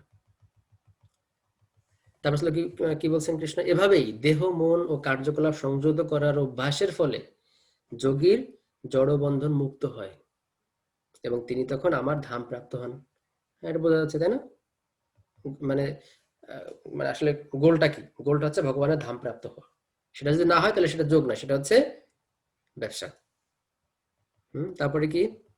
তারপর শ্লোক, অধিক ভোজনকারী, নিতান্ত অনাহারী, হ্যাঁ, অধিক নিদ্রাপ্রিয় ও নিদ্রা শূন্য ব্যক্তির যোগী হওয়া সম্ভব না। হ্যাঁ, যদি কেউ বেশি খায়, বেশি ঘুমায়, আবার একেবারেই খায় না, একেবারেই ঘুমায় না, এদের পক্ষে যোগ হওয়া সম্ভব না। শ্লোক 17 খুব ইম্পর্টেন্ট। যুক্তাহার বিহারস্য যুক্ত চেষ্টস্য কর্মসু যুক্ত স্বপ্নাববোধস্য যোগ ভবতি দুঃখঃ। এই শ্লোকটা মুখস্থ করলে ভালো। এটা হচ্ছে ভক্তি বিজয় ভাগবত স্বামী মহারাজের খুব প্রিয় শ্লোক, আমি যতটুকু জানি। উনি উনি হচ্ছে, আমি শুনছিলাম উনি বলতেছেন যে ভগবত গীতায় এটা বলা আছে কতটুকু খেতে হবে সেটা পর্যন্ত বলা আছে, যে কিভাবে খাওয়া উচিত। ঠিক আছে, তাহলে গীতা কি শুধুমাত্র শাস্ত্রগ্রন্থ? এটা হচ্ছে শুধু শাস্ত্রগ্রন্থ, এটা হচ্ছে লাইফ ম্যানুয়াল। কতটুকু ঘুমানো উচিত, কতটুকু খাওয়া উচিত, এভরিথিং ইজ গিভেন হিয়ার। কিন্তু এটা না পড়ে কি হচ্ছে, না পড়ে সবাই পণ্ডিত হয়ে যাচ্ছে। পড়ে না কেউ। না পড়ে পণ্ডিত কেন বললাম? কারণ শুনছে সবার কাছ থেকে, ও শুনছি গীতা আছে, কিন্তু গীতা বলছে যে গীতায় গীতায় বলা আছে রামচন্দ্র হনুমান মানে মানে একজন জিজ্ঞেস আছে যে আপনার কাছে গীতা আছে? হ্যাঁ গীতা আছে। বলে গীতা কি? বলে গীতা রামচন্দ্র, মানে গীতা রামচন্দ্রের কথা বলা আছে। ঠিক আছে, এই হলো অবস্থা। ঠিক আছে, মানে ভাষা ভাষা অর্ধ, মানে কি বলা যেতে পারে, অর্ধেক জানা, এরকম তো হবে না, তাই না? তো গীতায় কি দেখেন, গীতায় বলা আছে কি, মানে খাওয়া দাওয়ার বিষয়ে বলা আছে গীতায়। হ্যাঁ, মানে কি, যিনি পরিমিত আহার ও বিহার করেন, পরিমিত প্রয়াস করেন, যার নিদ্রা এবং জাগরণ নিয়মিত, তিনি যোগ অভ্যাসের দ্বারা সমস্ত জড়জাগতিক দুঃখের নিবৃত্তি সাধন করতে পারেন। তার মানে কি, ভক্তরা কিন্তু দেখেন, এই যে যেটা বললাম না, মন স্থির করা সবকিছু, এগুলো ভক্তরাও করতে চায়, ভক্তরাও করবেন, কিন্তু ভক্তদের গোলটা হচ্ছে কি? গোলটা হচ্ছে ডিফারেন্ট। ভক্তরাও কিন্তু এরকম করবেন, যিনি পরিমিত আহার বিহার, ডেফিনেটলি তারা আমাদের করতে হবে এগুলো, কিন্তু উদ্দেশ্য কি আমাদের? উদ্দেশ্য কি ওরকম ভাবে সিদ্ধিপ্রাপ্ত হয় না। উদ্দেশ্য হচ্ছে কি, ভগবানকে লাভ করা। পরিষ্কার, একেবারে সিম্পল। কিন্তু এটা সিম্পল না কেন? কারণ প্রভুপাদ যদি না থাকতেন তাহলে আমাদের ক্ষেত্রে ওরকম হইতে পারতো। আমরা হয়তো মনে করতাম আরে এগুলো কি আছে, আমিও সিদ্ধি লাভ করবো, ক্ষমতা লাভ করবো আমি, ঠিক আছে, আমি অনেক যোগের সিদ্ধি লাভ করবো, আমি এরকম মানে কি বলে, এরকম এরকম অনেক যোগী আছে যারা একটা জায়গায় বসে বিভিন্ন অন্য জায়গা থেকে ধরে মানে আম গাছ থেকে আম পেড়ে নিয়ে আসবে, হাত হাত বাড়াবে, নিয়ে আসবে, এরকম। এটা খুব একটা অ্যামেজিং ব্যাপার না? কিন্তু এটা উদ্দেশ্য না লাইফের। ওকে, গুড। উদ্দেশ্য হচ্ছে ভগবানকে পাওয়া। গ্রেট। তারপরে শ্লোকটা কি আছে দেখি আমরা। হ্যাঁ, যোগী যখন অনুশীলনের দ্বারা চিত্তবৃত্তি নিরোধ করেন এবং সমস্ত জড় কামনা বাসনা থেকে মুক্ত হয়ে আত্মাতে অবস্থান করেন, তখন তিনি যোগযুক্ত হয়েছেন বলে বলা হয়। হ্যাঁ, তার মানে বোঝা যাচ্ছে যে আসলে সুখ কিন্তু বাইরে কোথাও নাই, সুখ কোথায় আছে? নিজের মধ্যে। মানে এটাকে বলা ইনার পিস। আর যখন কিরকম ভাবে ইনার পিস করতে পারে, তখন বুঝতে হবে সে আসলে রাইট সিস্টেমে আছে। ঠিক আছে, কারণ দেখা যাচ্ছে আনন্দ পাওয়ার জন্য মানুষ ঘুরে বেড়াচ্ছে এদিক সেদিক বিভিন্ন, হ্যাঁ, পার্টি ক্লাব, হ্যাঁ, কিন্তু আনন্দ তো মানে আনন্দ হচ্ছে কোথায়? আনন্দ হচ্ছে নিজের মধ্যে আছে। সেই হচ্ছে আত্মাতে যিনি রমণ করেন, যে ওটা আমরা দেখবো। আচ্ছা, এবং এবং এবং হচ্ছে এই প্রসঙ্গে আর বলা আছে অকাম সর্বকাম মোক্ষকাম উদারধি তীব্রেণ ভক্তি যোগেন যজতে পুরুষ সম্পরম। যে এই যে অকাম সর্বকাম মোক্ষকাম, এগুলো আসলে জীবন উদ্দেশ্য না। উদ্দেশ্য হচ্ছে কি? তীব্রেণ ভক্তি যোগেন, ভক্তিযোগটা হচ্ছে জীবনের পরম, সেটা আমরা এই চ্যাপ্টারের শেষে দেখবো। কৃষ্ণ একদম সামারাইজ করছেন এই যে যোগ যে ল্যাডার, এটা শেষ কি, এটা হাইয়েস্টটা কি। ওকে, আসিতেছে। হ্যাঁ, তারপরে শ্লোক নাম্বার 19। বায়ু শূন্য স্থানে দীপশিখা যেমন কম্পিত হয় না, চিত্তবৃত্তি নিরত অভ্যাসকারী যোগীর চিত্ত তেমনই ভাবে অবিচলিত থাকে। যোগীর ক্ষেত্রে কিরকম মাইন্ড হওয়া উচিত, তাই তো। তারপরে আমরা দেখি পরবর্তী শ্লোক। যোগ অভ্যাসের ফলে যে অবস্থায় চিত্ত সম্পূর্ণরূপে জড় বিষয় থেকে প্রত্যাহারিত হয়, সেই অবস্থাকে যোগ সমাধি বলা হয়। বলছিলাম মনে আছে, প্রত্যাহার হলে কি হবে, প্রত্যাহার পরে সে কি, প্রত্যাহার হওয়ার পরে কি হবে, তারপরে সে একদম তার মন ফিক্সড, একদম ঠিক আছে, এবং তার চিত্ত সম্পূর্ণভাবে, ধ্যান মানে কি, একদম মনটা একদম সম্পূর্ণভাবে ফিক্সড হয়ে গেছে। সেটা যখন ইন্টেন্স হয় তখন সেটা হচ্ছে ধারণা, এবং এই ধারণার পরে হাইয়েস্ট পারফেকশন হচ্ছে সমাধি। এই অবস্থায় শুদ্ধ অন্তঃকরণ দ্বারা আত্মাকে উপলব্ধি করে যোগী আত্মাতেই পরমানন্দ আস্বাদন করেন। সেই আনন্দময় অবস্থায় অপ্রাকৃত ইন্দ্রিয়ের দ্বারা অপ্রাকৃত সুখ অনুভূত হয়। এই পারমার্থিক চেতনায় অবস্থিত হলে যোগী আর আত্মতত্ত্ব জ্ঞান থেকে বিচলিত হন না, এবং তখন আর অন্য কোনো কিছুই লাভেই এর থেকে অধিক বলে মনে হয় না। এই অবস্থায় স্থিত হলে চরম বিপর্যয়েও চিত্ত বিচলিত হয় না। জড়জগতের সংযোগজনিত সমস্ত দুঃখ দুর্দশা থেকে এটি হচ্ছে প্রকৃত মুক্তি। কে কে কস্তুরী মৃগের নাম শুনছে? কস্তুরী মৃগের কি হয়, কস্তুরী মৃগের ওদের হচ্ছে নাভিতে এক ধরনের তেল উৎপন্ন হয়, যেটা হচ্ছে খুবই সুগন্ধি। তো কস্তুরী মৃগ করে কি, যখন ওদের যখন এরকম ভাবে ওদের নাভিতে যখন এরকম তেল উৎপন্ন হয়, তখন কি হয়, ওরা তখন বুঝতে পারে না যে এই এত সুগন্ধ কই থেকে আসতেছে। ওরা করে কি, ওরা ওই কস্তুরী মৃগ করে কি, ও বুঝতে পারে না, ও কারণ ও যেখানে যায় গন্ধ সেখানেই পায়, কারণ ও তো নিজের মধ্যে গন্ধ, এটা তাই না, নিজের সুগন্ধটা। তখন সে ছোটাছুটি করে বনের মধ্যে পাগল হয়ে যায়, এবং কি হয়, যেহেতু তার অনেক বড় বড় শিং থাকে অনেক সময়, তখন সে ওই যে মানে বিভিন্ন ডালপালার সাথে লেগে বা গাছের সাথে আটকে সে হয়তো ওইখানেই ফটাস, কিভাবে, হয়তো কোনো পশু পাখি হয়তো তাকে হয়তো খেয়ে মেরে ফেললো, বা মেরে ফেলে তাকে খেয়ে ফেললো, বা কিছু একটা হলো আর কি। তো বুঝতে হবে যে আনন্দটা কোথায় আছে, নিজের মধ্যেই ছিল, ওর সুগন্ধিটা ওর নিজের মধ্যে ছিল, কিন্তু বুঝতে পারে না। ও করছে কি, সারা জীবন শুধু ঘোরাফেরা করছে, ঘুরে কোথায় আনন্দই পায়নি। প্রভুপাদের একজন ডিসাইপল ছিল, ওনার নাম হচ্ছে যমুনা দেবী মাতাজি। যমুনা দেবী মাতাজি অথবা রূপিণী দেবী মাতাজি, আমি এক্স্যাক্টলি এই মুহূর্তে নাটক মনে আসতেছে না। তো মানে প্রভুপাদের সাথে যখন প্রথম দর্শন হয় ওনার মাতাজির, হ্যাঁ, প্রভুপাদকে বলে যে প্রভুপাদ আমি ইউরোপ, অস্ট্রেলিয়া, উনি হচ্ছে আমেরিকান ছিলেন, হ্যাঁ, বলছে আমি হচ্ছে সমগ্র পৃথিবী আমি ভ্রমণ করছি। তখন প্রভু জিজ্ঞেস করছে যে আর ইউ স্টিল হ্যাপি। তখন সে বলছেন, Prabhupada no, I didn't get happiness. বুঝতে পারছি, হ্যাপিনেসটা কোথায়, উইদিন হিমসেলফ অর হারসেলফ, ঠিক আছে। হ্যাঁ, এটা যদি বুঝতে পারে, তাহলে কি হবে, ধীরে ধীরে ধীরে ধীরে সে এই যে যোগের অভ্যাস, এবং এই যে যেটা বললাম, যম নিয়ম আসন প্রাণায়াম প্রত্যাহার ধারণা ধ্যান সমাধি, ভগবত ভক্তরা অলরেডি ধ্যানের পর্যায়ে আছে। কেন? কারণ তার ভক্তরা কিসের কথা চিন্তা করে, তাদের ওই যে বললাম এত সিস্টেম, প্রাণায়াম প্রত্যাহার এগুলো কিছু করা লাগে না। ইভেন যদি কেউ মনে করে আচ্ছা আমি যে হরে কৃষ্ণ মন্ত্র জপ করি, আমি কিভাবে, আমার কি প্রাণায়াম হয়, যদি কেউ ঠিক মতো মন্ত্র জপ করে, তাহলে তার প্রাণায়াম হয় কিভাবে জানেন? আপনি দেখেন, হরে Krishna Krishna Krishna Hare Hare, so in this time this is like you are this kumbhak, you are retaining the air into your body, then maybe you are taking some breathing something, then you are again chanting. So it's like a 30 second, let's say, I'll say 10 second, and then there's a gap, hare krishna krishna krishna hare hare, hare ram ram ram hare, you see, it's like a যদি মানে হরে কৃষ্ণ মন্ত্র জপ করলে কিন্তু already সব সিদ্ধিগুলো হয়ে যাচ্ছে। মানে এই সম্বন্ধে আরো ডিটেলস আমি একজন মহারাজের ক্লাসে শুনছিলাম, উনি বলতেছিলেন যে কিভাবে হরে কৃষ্ণ মন্ত্র জপ করলে এটাও আসলে প্রাণায়ামই হয়, কারণ এটা ব্রিদিং কন্ট্রোল হয়ে যাচ্ছে। ঠিক আছে, এটা কত অ্যামেজিং ব্যাপার, তাই না? হ্যাঁ, কি মানে এটা কি অ্যামেজিং মনে হচ্ছে সবার কাছে, নাকি এটা কি মনে হচ্ছে না এটা তো আমি, এটা কি আছে? হ্যাঁ, ইন্টারেস্টিং ব্যাপার না? ইন্টারেস্টিং ব্যাপার, ডেফিনেটলি, রাইট। আমরা শুনবো, ক্লাসের পরে শুনবো, সবাই নোট করে রাখেন যে কি কি জিনিস শিখলাম আজকে ক্লাসে। ওকে, গুড। তারপরে শ্লোক, অবিচলিত অধ্যবসায় ও বিশ্বাস সহকারে এই যোগ অনুশীলন করা উচিত। হ্যাঁ, বিশ্বাস, এখানে তো ইন্টারেস্টিং ব্যাপার, should have very strong faith. হ্যাঁ, সংকল্পজাত সমস্ত কামনা বাসনা কামনা সম্পূর্ণরূপে ত্যাগ করে মনের দ্বারা ইন্দ্রিয়গুলোকে সব দিক থেকে নিয়ন্ত্রিত করা কর্তব্য। তাহলে ইন্দ্রিয়গুলোকে নিয়ন্ত্রিত করা উচিত কিভাবে? কিসের মাধ্যমে?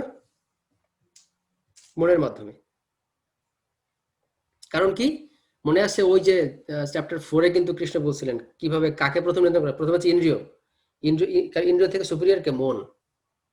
মন থেকে সুপিরিয়র কে? কি বলতে পারবে? মন থেকে সুপিরিয়র কে? বুদ্ধি। বুদ্ধি। তাহলে বুদ্ধি দিয়ে মনকে, মন দিয়ে ইন্দ্রিয়গুলোকে। খুব সিম্পল প্রসেস। যদি কেউ জানে এটা, অনেকে এটাই জানে, মনে করে মনই সবকিছু। সে মনে করে মনই সবকিছু, মনের উপরে কিছু নাই। কিন্তু জানে না যে মনের থেকে বুদ্ধি শ্রেষ্ঠ, আর বুদ্ধি থেকে কে শ্রেষ্ঠ? আত্মা শ্রেষ্ঠ। ঠিক আছে? তো এইগুলো যদি ভগবদ্গীতা না পড়ে তাহলে বুঝবে না তো সে মনে করবে যে আচ্ছা সে তখন সুখ খুঁজছে বাইরে, ওই ধর্মে কি আছে, এই ধর্মে কি আছে, হ্যাঁ এইসব অনেক কিছু সব দেখবে সে। কিন্তু সে যদি ভগবদ্গীতা ভালো করে পড়ে, সে আর বিচলিত হবে? হবে? কারণ সে তো সব জেনে গেছে। সেটা আমরা দেখবো পরবর্তী 7ম অধ্যায়ে বিজ্ঞান যোগ, ঠিক আছে, আসিতেছে। বিজ্ঞান যোগ। হ্যাঁ, এখানে কৃষ্ণ কি বলছে দেখবো, যে এই জ্ঞান যদি কেউ জানে আর কোনো কিছু জানার বাকি থাকে না। ইন্টারেস্টিং ব্যাপার না? ভগবদ্গীতা হচ্ছে অ্যামেজিং। ওই যে একটা শ্লোক ছিল 2য় অধ্যায়, মনে আছে? সবকিছু অ্যামেজিং। গ্রেট। শ্লোক নম্বর 24, কৃষ্ণ কি বলছে দেখি এবার। ধৈর্যযুক্ত বুদ্ধির দ্বারা মনকে ধীরে ধীরে আত্মাতে স্থির করে এবং অন্য কোনো কিছু চিন্তা না করে সমাধিস্থ হতে হয়।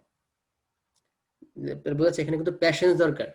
অনেকেই 2-3 মাস ভক্তিজন করার পর আমি ভক্তিজন পালন করছি কিন্তু আমার ভালো লাগে না। এটা তো এত সহজ জিনিস না। যে কোনো জিনিস একটু কঠিন, সেটা পাইতে সময় লাগে না? সেজন্য কি বলছে, তার ধৈর্য থাকা উচিত। এই প্রসঙ্গে পারপটে একটা সুন্দর একটা গল্প বলছেন প্রভুপাদ। সেটা হচ্ছে একবার একটা চড়ুই পাখি, সে ডিম পাড়ছে সমুদ্রের কিনারে। তারপরে কি হয়েছে, পরে সমুদ্রের ঢেউ এসে সমস্ত চড়ুই পাখির ডিমগুলোকে নিয়ে গেছে সমুদ্র। চড়ুই পাখি তো খুব বিরক্ত যে কি ব্যাপার, আমি ডিম পাড়ছি, আমার ডিম সমুদ্র নিয়ে গেল, সমুদ্রের এত বড় সাহস।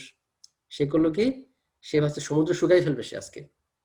চড়ুই পাখি সে কি চিন্তা করতেছে, আজকে আমি সমুদ্র শুকাই ফেলবো। যেই বলা সেই কাজ। সে তার তার ঠোঁট দিয়ে সে সমুদ্রে একটু একটু জল নেয় আর বাইরে ফেলায়। কিন্তু এইভাবে সমুদ্রের জল শুকানো সম্ভব? তারপরে কি হলো, তারপরে এই খবর ধীরে ধীরে ধীরে ধীরে ধীরে ধীরে গরুর পাখি পর্যন্ত চলে গেছে। গরু হচ্ছে ভগবান বিষ্ণুর বাহন, তাই তো?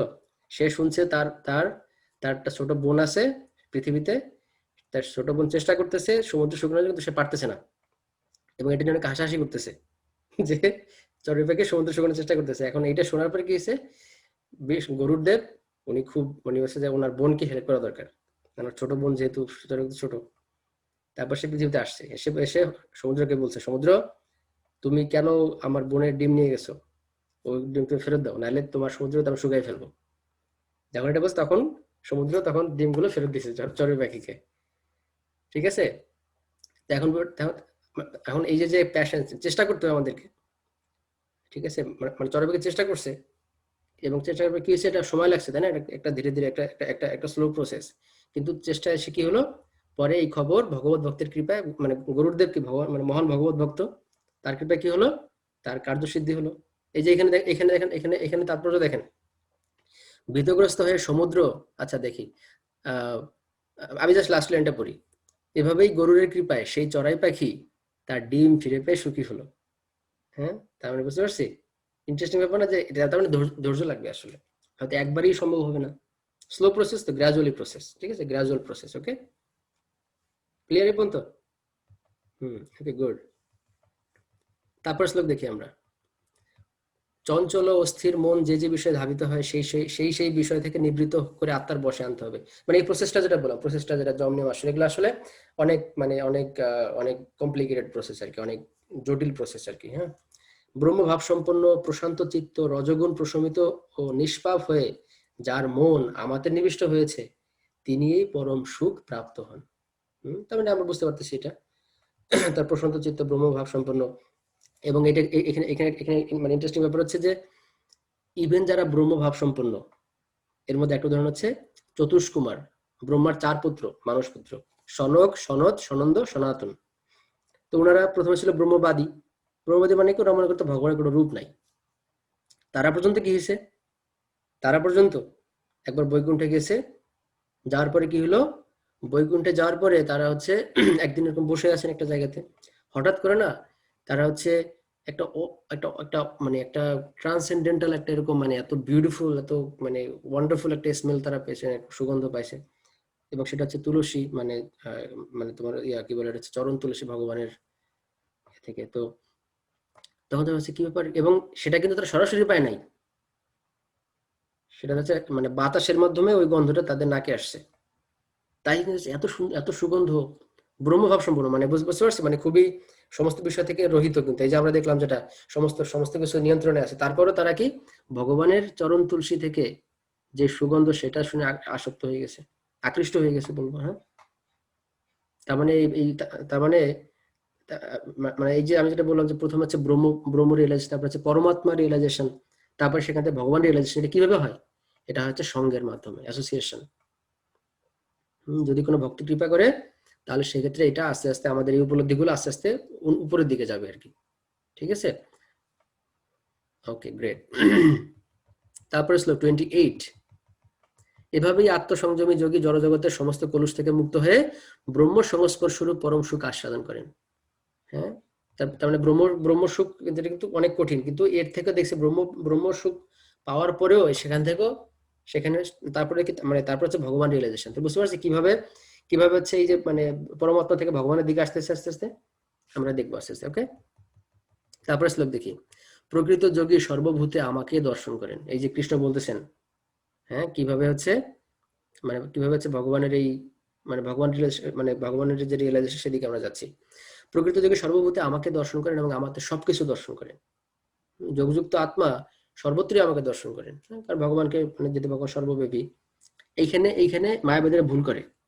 তারা মনে করে কি, ও আত্মা হচ্ছে সর্বব্যাপী, এবং তারা তারা চিন্তা করে মানে তারা তারা চিন্তা করে ঠিক আছে, আত্মা একসময় তার আত্মা একসময় ভগবান হয়ে যাবে। কারণ কারণ হচ্ছে আত্মা সবসময় সে সর্বদা সে হচ্ছে সর্বব্যাপী যেহেতু। হ্যাঁ, সে একসময় ভগবানের মানে ভগবানের কোয়ালিটি সম্পন্ন হলে সে ভগবানের সমকক্ষ হয়ে যাবে। সেটা হচ্ছে মায়াবাদীদের ভ্রান্ত ধারণা। কিন্তু আমরা আচার্য বা বৈষ্ণবদের কৃপাতে জানতে পারি, বা ভগবান নিজেও সেটা বলছেন, যেটা আত্মা হচ্ছে মাইনিউট, আর পরমাত্মা হচ্ছে সুপার মানে ইনফাইনিটেসিমাল, রাইট, বা সরি ইনফাইনাইট। তারপর শ্লোক কি বলছে দেখি। যে সর্বত্র আমাকে দর্শন করেন এবং আমাতেই সমস্ত বস্তু দর্শন করেন, আমি কখনো তার দৃষ্টির অগোচর হই না এবং তিনিও আমার দৃষ্টির অগোচর হন না। মনে আছে বলছিলাম, ধ্যান করেন কৃষ্ণ, ধ্যান করে ভক্তকে পালন করেন। হ্যাঁ, কখনো, তার মানে হচ্ছে কি আমরা একটু একটু পারপারটা দেখিয়ে নি। কৃষ্ণ কি বলছেন, কৃষ্ণ ভাবনাময় ভক্ত নিঃসন্দেহে সর্বত্র ভগবানকে দর্শন করেন। এবং তিনি সবকিছুই ভগবানের মতো দেখতে পান। যদিও মনে হতে পারে এই ধরনের মানুষ মায়ার ভিন্ন ভিন্ন প্রকাশকে সাধারণ মানুষের মতো ভিন্ন ভিন্ন রূপে দেখছেন, কিন্তু তিনি অনুভব করেন যে সবকিছুই শ্রীকৃষ্ণের শক্তির প্রকাশ, তাই তিনি সর্বদাই কৃষ্ণ ভাবনাময়। হ্যাঁ, এটা আবার আমরা দেখবো যে 11th অধ্যায়ে দেখবো যে একজন ভক্ত কিভাবে বিরাট রূপে ভগবানকে দর্শন করেন সব জায়গায়। ওকে, তারপরে শ্লোক 31। যে যোগী সর্বভূতে স্থিত পরমাত্মা রূপে আমাকে জেনে আমার ভজনা করেন, তিনি সর্ব অবস্থাতেই আমাতে অবস্থান করেন। আমরা এটা বুঝতে পারতেছি। তারপরে শ্লোক, হে অর্জুন, যিনি সমস্ত জীবের সুখ ও দুঃখকে নিজের সুখ ও দুঃখের অনুরূপ সমানভাবে দর্শন করেন, আমার মতে তিনি সর্বশ্রেষ্ঠ যোগী। আচ্ছা, তো এখানে এইখানে এই জিনিসটা খুব ইন্টারেস্টিং। সেটা হচ্ছে কি, যেটা বললাম যে এক মিনিট, ওকে। সো সেজন্য কি হয়, সেজন্য হচ্ছে কি, সেজন্য মানে একজন ভগবত ভক্তের হৃদয় সব থেকে করুণাময়। কেন? কারণ সে হচ্ছে সমস্ত জীবের কারণ সে কেন দুঃখ পায়, কারণ সে যখন দেখে যে এই মানুষজন তারা এত বেশি ভোগবাদী, এত জড়বাদী, তারা তারা তাদের তাদের তাদের হচ্ছে ভগবানের প্রতি কোনো ভক্তি নাই, তখন এটা দেখে একজন ভগবত ভক্তের হৃদয় কি হয়, মানে তার হৃদয় হচ্ছে বিগলিত হয়। তখন সে কষ্ট পায়। এই জন্য ভক্তরা কিন্তু কষ্ট পায় কেন, যখন সে দেখে যে সমগ্র পৃথিবীর মানুষ এরকম তার এত বেশি ভোগবাদী, যেমন যেমন হচ্ছে প্রভুপাদকে বলছিল যে প্রভুপাদ আপনি আমেরিকা আসতে হলে আপনি কেন প্লেনে আসছেন, ঠিক আছে, আপনি তো চাইলে মানে ওই জাহাজে করে আসতে পারতেন, কিন্তু আপনি প্লেনে করে যাওয়া আসা করেন কেন? তো প্রভুপাদ বলছে যে পৃথিবীর মানুষ এত এত বেগে নরকে যাচ্ছে, আমি প্লেনে এসে ওদেরকে থামাইতে পারতেছি না। বুঝতে পারছি যে তারা নরকে, তারা এত বেশি পাপী এবং এত বেশি তারা হচ্ছে ভগবত ভক্তি বিমুখ, যে ওদেরকে আমি প্লেনে আসার পরে ওদেরকে চেষ্টা করছি তাড়াতাড়ি ফিরে আনার জন্য, কিন্তু তাও আমি ওদেরকে আনতে পারতেছি না। আমার আরো সুপারসনিক প্লেন দরকার। এরকম আরো দ্রুত আরো পিচিং করা দরকার। আর সুখপার কখন? যখন কোনো ভক্ত দেখেন যে না অন্যরাও প্র্যাকটিস করতেছে, হ্যাঁ, এবং অন্যরা হচ্ছে ভগবত ভক্তি করতেছে, তখন হচ্ছে ভক্তরা খুশি হন। এই প্রসঙ্গে যদি বলি, এই যে আমাদের যারা গুরুবর্গরা আছেন, ঠিক আছে, দেখা যাচ্ছে ওনাদের অনেক সময় শারীরিকভাবে অনেক অনেক অনেক অনেক অক্ষমতা, মানে দেখা যাচ্ছে অনেক সময় শারীরিকভাবে অনেক অসুস্থ, তারপর কন্টিনিউয়াসলি ভ্রমণ করেন কেন? এবং আমি এরকম শুনছি এরকম বলতে, যে এরকম ভাবে মানে গুরু মহারাজরা বলেন মাঝে মধ্যে এরকম, যে মানে যেমন ধরেন আজকে যদি আমি এখান থেকে বাংলাদেশে যাই তাহলে কি হবে, সেখানে আজকে এখানে যেমন দিন ওইখানে রাত, এই যে এটাকে বলে জেট ল্যাগ, সে এরকম আরো কত কত অসুবিধা, এখানে ঠান্ডা ওইখানে গরম, তো এরকম অনেক different different temperature, different different scenario, এরপর ওনারা প্রিচিং করেন এবং ওনারা বলেন যখন যখন সেখানে যান প্রিচিং করতে, যেখানে যে কোনো জায়গাতে, যখন দেখেন যে তারা ভগবত পালন করতে, তখন এটা দেখে ওনাদের এই কষ্টটা লাঘব হয়ে যায়, তখন তারা সুখ পান, যদিও তাদের মানে দৈহিকভাবে মনে হচ্ছে তারা অসুস্থ, কিন্তু তারা মানসিকভাবে তারা খুব সুখ অনুভব করেন। কেন? কারণ যখন দেখেন যে ভক্তরা, মানে যখন দেখে মানুষ ভগবত ভক্তি প্র্যাকটিস করে, তখন এটা দেখে ভক্তরা সুখী হন। আর কখন দুঃখী হন? যখন তারা দেখেন যে না কেউ ভগবত বিমুখ, তখন এটা এটা দেখে কষ্ট পান তারা। এই প্রসঙ্গে বাসুদেব দত্তের একটা এরকমই আছে যে একবার মহাপ্রভু যখন মহাপ্রকাশ যখন মানে উনি যখন লীলা করতেছিলেন, মানে উনি হচ্ছে অদ্বৈত আচার্যের গৃহে গেছেন, গিয়ে দেখেন যে অদ্বৈত আচার্য বিষ্ণুর উপাসনা করতেছেন।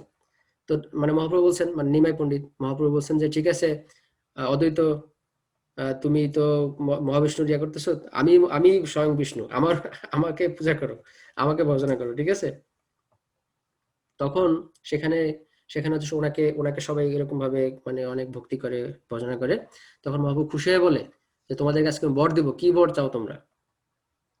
তখন বাসুদেব দত্ত নামে একজন মহাপ্রভুর পার্শ্বদ ছিলেন, উনি বলছেন যে হে হে মহাপ্রভু, তুমি যদি আমাকে বর দিতে চাও তাহলে আমাকে এই বর দাও, যেন সমগ্র মানে সমগ্র পৃথিবীর মানুষের যত পাপ, সেই পাপটা তুমি আমাকে দাও, আর সবাই যেন ভক্ত হয়ে যায়। কারণ সে কষ্ট পাচ্ছে যখন দেখতেছে যে পৃথিবীর মানুষজন ভগবত ভক্তি বিমুখ। বুঝতে পারছি ব্যাপারটা এরকম। এবং এবং এবং এবং কৃষ্ণ কি বলছেন, যিনি সমস্ত জীবের দুঃখ ও সুখকে নিজের সুখ ও দুঃখের সমস্ত জীবের সুখ ও দুঃখকে নিজের সুখ ও দুঃখের অনুরূপ সমানভাবে দর্শন করেন, আমার মতে তিনিই সর্বশ্রেষ্ঠ যোগী। হ্যাঁ, তার মানে যে যে হচ্ছে প্রিচিং করে, তার থেকে শ্রেষ্ঠ আর কেউই, মানে কৃষ্ণ এখানে বলছে, এখানে এখানে এখানে তাৎপর্য দেখেন, তাৎপর্য কৃষ্ণ বলছেন, তারপর এখানে শিল প্রভুপাদ বলছেন নচ তস্মাৎ মনুষ্যেষু কশ্চিৎ মে প্রিয় কৃত্যম। হম, যথার্থ যোগী কৃষ্ণ ভাবনামৃতের গুরুত্ব প্রচার করার প্রয়াসী হন, তাই তিনি এই জগতের শ্রেষ্ঠ পরোপকারী। বুঝতে পারছি ব্যাপারটা? ওকে, গুড। তো এইটা হচ্ছে সেকশন সি গেল, তাই তো। এখন তাহলে এই সেশনে কি দেখলাম, কৃষ্ণ বলছেন যে কিভাবে যোগের অভ্যাস করতে হয়, অষ্টাঙ্গ যোগ, কিভাবে মন নিয়ন্ত্রণ করতে হয়। এখন অর্জুন কি বলছেন, এটা আমরা দেখি, ইন্টারেস্টিং। অর্জুন বলছেন, হে মধুসূদন, তুমি সর্বত্র সমদর্শন রূপ যে যোগ উপদেশ করলে, মনের চঞ্চল স্বভাববশত আমি তার স্থায়ী স্থিতি দেখতে পাচ্ছি না। তাহলে অর্জুন ইজ রিজেক্টিং কৃষ্ণাস অষ্টাঙ্গ যোগ প্রসেস। এই যে কৃষ্ণ তুমি বলছো মনকে নিয়ন্ত্রণ করতে, কিন্তু এটা তো আমি আমি এর কোনো স্থায়ী কোনো ইয়ে দেখতে পাচ্ছি না, এটা দিস ইজ নট পার্মানেন্ট।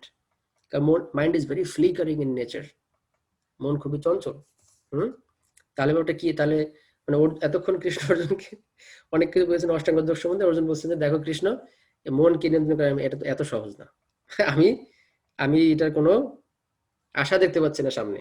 এটা কারণ অর্জুন যুদ্ধক্ষেত্রে আছে, যুদ্ধক্ষেত্রে কি এটা কি এত সহজ? হ্যাঁ, তারপরে কি দেখেন, তারপর আসলে কি বলছে কৃষ্ণ, তারপরে অর্জুন আরো বলছেন, চঞ্চলং হি মন কৃষ্ণ প্রমাথি বলবৎ দৃঢ়ম তস্যাহম নিগ্রহং মন্যে বায়োরিব সুদুষ্করম। কি বলছে? অর্জুন বলছে, হে কৃষ্ণ, মন অত্যন্ত চঞ্চল, শরীর ও ইন্দ্রিয় আদির বিক্ষেপ উৎপাদক, দুর্দমনীয় এবং অত্যন্ত বলবান, তাই তাকে নিগ্রহ মানে কি, নিগ্রহ মানে হচ্ছে মানে বশীভূত করা। তাই থেকে নিগ্রহ করা বায়ুকে বশীভূত করার থেকেও অধিকতর কঠিন বলে আমি মনে করি। তো কৃষ্ণ তুমি যে আমাকে মন নিয়ন্ত্রণের কথা বলছো, কিন্তু মন নিয়ন্ত্রণ এত কঠিন যে বায়ুকে নিয়ন্ত্রণ করার থেকে কঠিন এটা। বাতাস দেখা যায় কি, বাতাসে দৃষ্টি বিভিন্ন জায়গাতে ঢুকে পড়ে, তাই না? সব থেকে বেশি বেশি বেশি বেশি মানে কি বলা যেতে পারে, যে কোনো জায়গায় যেতে পারে এরকম। সো মনটা নিয়ন্ত্রণ করা তার থেকেও কঠিন। তাহলে বাতাস নিয়ন্ত্রণ করতে পারি না, আর কোথায় মন? এটা তো এটা তো আমি এটা তো অসম্ভব একটা ব্যাপার। তখন কৃষ্ণ কি বলছেন? কৃষ্ণ বলছেন যে অসংশয় মহাবাহ মন দুর্নিগ্রহম চলম অভ্যাসেন তু কন্তেয় বৈরাগ্যেন চ গৃহ্যতে। হ্যাঁ, তার মানে কি? তা বলছে যে এখন মানে এই যে মনে সেকশন ডি কি ছিল? সেকশন ডি হচ্ছে হাউ টু কন্ট্রোল মাইন্ড। মনে পড়ে হাউ টু কন্ট্রোল মাইন্ড? ওকে, আমরা দেখি এখন কৃষ্ণ কি বলছেন। পরমেশ্বর ভগবান বলেন, হে মহাবাহ, মন যে দুর্দমনীয় ও চঞ্চল তাতে কোনো সন্দেহ নেই। ঠিক আছে, তোমার কথা সত্য, মন খুবই মানে নিয়ন্ত্রণ করা কঠিন। তোমার সাথে আমি এগ্রি করি, agreed, like Krishna is liking Arjun's status like that, right? ঠিক আছে Arjun, I liked your status, your comments. কিন্তু হে কন্তেয়, ক্রমশ অভ্যাস ও বৈরাগ্যের দ্বারা মনকে বশীভূত করা যায়। কিভাবে কিভাবে কিভাবে বশীভূত করা যায়? অভ্যাস এবং বৈরাগ্য।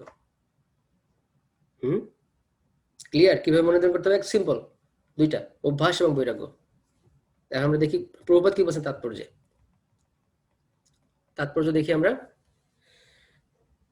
আচ্ছা, সেই সঙ্গে ভগবান জানিয়ে দিলেন যে অভ্যাস ও বৈরাগ্যের দ্বারা মনকে নিয়ন্ত্রণ করা সম্ভব, তাই তো?